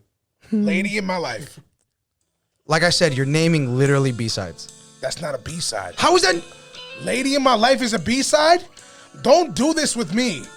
Thriller was the out, but Lady in My Life is not a B-side of that record. You ask anyone to name the first 5 songs that come to their head when they hear the album What Thriller. era? No one. How old are they? I don't give a fuck. Yes, No. you do. Because Living in that when there's- time is everything. No. When there is Thriller, Beat It, Billie Jean, Human Nature, PYT, and Wanna Be Starting Something in one album, the first 5 records that come to your head is not not the Lady in My Life. Ask somebody who's lived in that time. No, seriously, listen to me. Ask somebody who's lived in that time. I'm going to tell you right now, you would be surprised because I did this. Ask someone who lived in that time. They fuck with that record more than all of that other stuff because all that other stuff was too mainstream. That record was the most soulful song on that record was Lady in My Life. That one. I'm telling you, bro. I'm not denying that. Is what I'm saying is, like I said, now, the initial question. This era, of course, the Thriller was the blockbuster, right? But people connected more, like the black people, the soul people, the R&B people connected more with the Lady in My Life. R&B song of the whole album. Yeah, but so how is he an R&B artist? All right. I want you to do this. I want you to do your homework. Like you said, go home. Usher in the album, he'll have a whole R&B album and have that one pop trap, that trappy record. That doesn't make him a trap artist. Popcorn. Yeah, I didn't say that. That's what you're saying. I'm just saying, but like it's like with MJ, I consider him an R&B artist that did more than R&B. That branched off and was with the times. You know what I'm saying? That's who I consider MJ to be. they label him as a pop artist because that whole pop thing, popular music. But people think pop, even like when people say pop music, they think it's just music that caters to white people. That's what when people say pop music. But pop music is just popular music. Top 40. Dirty Diana, what is that? Dirty Diana? It's rock. That's rock. He redid a yeah. That's rock. What's it called? But yeah, man, this is a deeper conversation we're gonna get into because we'll be here on it. It's not enough. It's not enough. We're just gonna sit here and yell. It's just not. That's what the podcast needs, though. It's not gonna be enough. I I just feel like I said, it's his label of music changed. Just like Kanye. Kanye, every album is different. Wait. So, but didn't we just solidify that Michael wasn't even in your top 3 R&B artists? Because he's an infinite. But I could put him in there if I wanted to. I could say Michael first, and then I would say Michael. Fuck. I have a hard time saying R. Kelly for some reason. No, I know. But I gotta call it what it is. Music wise, this motherfucker was on point, and he worked with Michael. I would say him, Michael, and I would say Chris. I just feel like Chris has a longer time on top than Usher. Usher's still around. A longer time on top. Usher's around. Is Chris Brown still on top? Whenever he drops, he is. Whenever he go crazy, find out how long it was on top for. Every single, already friends. He just dropped a 20+ album that was on top. Many singles on there. Usher dropped an album. He's on that Trackstar remix. And that Usher song, which I'm mad because that Usher song that he just dropped, the most recent one, is fire. Should have been there, but it's not going to reach that point. It's past his era. You know what I'm saying? Was his peak, Usher's peak, better than Chris Brown's peak? I'm talking My Way. I'm Nice and Slow. That's his peak. I would say era's his peak. Okay. Burn, Confessions. Yeah. Okay. I would say that's his peak. I would say My Way is a sizzle.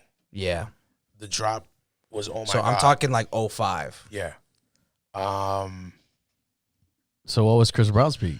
Chris Brown's peak was Go Crazy still goes crazy. But that's not his peak. I know, but so what was his peak? I would say so you're saying he's down now? yes. He's still around, definitely around, but he's not he's not where he was. I mean, he's at legendary status now. Well, He needs to stop beating on I women, hate because it's killing him. Yo, it's killing him. It's really fucking Well, killing him. let's not come on, let's speak in context. That last one could be an allegation, all right? Which a lot of people come on and say. Last time I was here, I was talking about Tory Lanez, free Tory Lanez. Yeah, and yeah. now I'm here talking about Chris Brown, bro. I'm just saying. I'm not gonna. You have I'm a staying platform. quiet. Plead the Let's fifth, be, yo. let's Fuck be that. responsible. Okay, let's do this. Be responsible. Let's do this instead. If there was an Usher versus Chris Brown versus, who are you putting money on? Obviously, the order matters. Presentation matters. Chris. You're putting money on Chris. Yeah, Chris. I'm sorry. Just because It's tough. It's tough. It's tough. I would have to really think about it. Because if you look at, I'm thinking of the yeah, but then also Usher has Without You. You know what I'm saying? He they has both those do top 40 tracks. they can 40 go back to tracks. back on a lot of shit, And then you can do the similar fucking- genres and everything too. Yeah. But I'm thinking if Chris Brown pulls out a Run It or Give Me That, where it's very hip hoppy. Yeah. But I'm talking about good hip hop. Not I don't I need you, boo. Well, yeah, but what I'm saying, when we go to his hip hop side, or even a Look at Me Now, Yeah. does Usher have a response to that? My Way is the closest thing to that. It's not even that close. It's not even that close. Oh yeah, sure. Well, to Look at Me Now, no, there's nothing. I can't think. You think it's that bag that will get Chris Brown over? Bad girl, right? Yeah, he's in that trap bag. There's not a lot of tracks that. But thing is, Usher has some records that I think are untouchable. I think Bad Girls Bad won. Girls Yaz fire, bro. won. Nothing. Nice Yaz a and Slow. cheat code. Anytime you hear Nice and that, Slow's a drop win. Nice and Slow's a win. He has maybe 5 to 6 that are wins. I don't think anything could be Burner Confessions. Nope. I don't think anything could be. No. Yeah, I don't think Nice and Slow. I think is beatable. I think Chris Brown could be beatable. I think Chris Brown could beat Nice and Slow with Yo, Excuse Me, Miss. Maybe if you That ask, shit's if you ask, legendary. if you I ask dropped people. that actually Saturday. I don't early. think that can happen. Oh, you don't? You I don't don't think? think You that think can Nice and Slow blows it? It's just two different feels, and I feel like it's just more when it's more uppity. When people hear that Nice and Slow, man, it's just different. You put you in a different mood. But like you said, it all depends on who plays what when, and you don't know that. Right. You know, and that's the best part of it. That's like the DJ, and that's where we're like, oh, how do they respond? Yeah. So it like Usher can win because it's only 20 tracks. So if they pick, and they're both good for 20 tracks. Yeah, like easily. Yeah, they can do 20 plus another 10 if they want to. Yeah. Even more than that. We were talking about the Bow Wow and the Soulja shit. That we thought Soulja was going in heavy off the way get, too early, trying to play all his bangers off the rip. And then you realize Bow Wow got some versatility. He does, because he did his 13-year-old shit.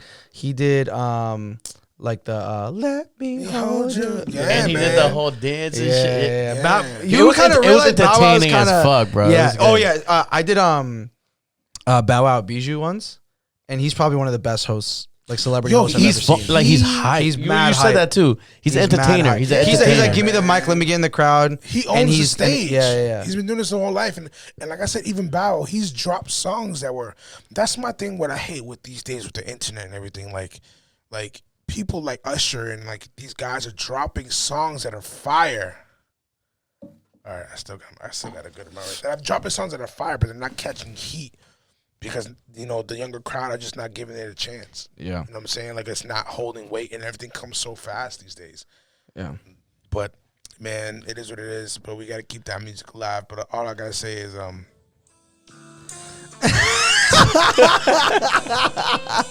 what I'm saying? I got we got to remove this king of pops. He's king of music. You know what I'm saying? Is he a cheat code? Like, he can't belong in any list because he's going to top every list. I think that's why he said he's unlimited. Michael Jackson would be Prince. He would beat him. Oh, yeah. By a long shot. Yeah. A lot of people look at me a little crazy. He would he would wash Prince. I can see that. Who can face Michael Jackson? Nobody. No one. Yeah, nobody. No one's close.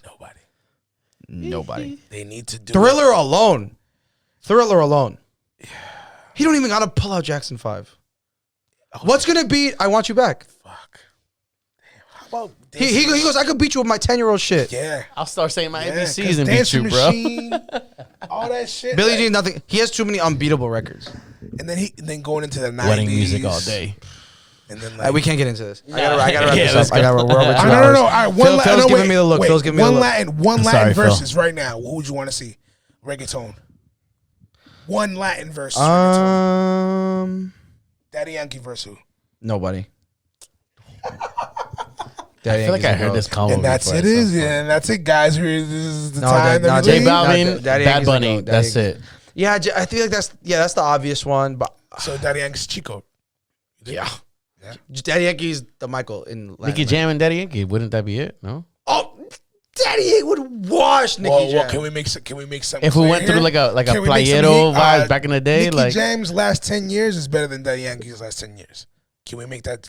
But that's his. But that was his. I mean, but Daddy Yankee's first 10 years. My bad, Phil. I know we're trying to cut it up. It's 20 songs, and that's what makes it harder. No. But Daddy Yankee has way more unbeatable records than Nicky. Not in the last 10 years. No one's talking about the 10 years though. But that's what I'm telling you. Nicky has that. Nicky has those songs. He's been featured on songs. Yo, man. I see what you're saying, but it's not like Versus is unlimited to your whole carear though. But it's 10 years. What are you talking about? I mean, it's 10 songs. It's 20 songs. But not specific to the last 10 years. Nicky can get in that old school bag, and he can with get 3 in that records. With 3 records. What? Nicky only has 3 real not unbeatable, but like competition worthy. We gotta wrap this up. This is for another time. We're gonna have you back. Everybody's yelling at me. Appreciate you for having us, bro. This was fun. Please just drop your ats. Drop your where people find you. Fingaz Live, @Fingaz Live. That's @FINGAZ Live. Me and Rico Suave We Are Too Loud. That's WE2 Loud. Number 2 word loud. Check us out. Yes, sir. @DJ Rico Suave. You already know this vibes. Come on. Damn, tequila hitting. Yo, Rico is drunk. I'm out. Yo, thanks for having us, boys, thanks so much for a great conversation. Well, I mean, we gotta have you back. I mean, we're screaming at each other the last 10 minutes. As always, follow Dope Entertainment Official on Instagram. Follow your host at Give Me Snacks on Instagram, and follow But I Know the DJ on Instagram. Thank you so much for listening. Shout out to our amazing guests, and we'll see you all next time. Yeah.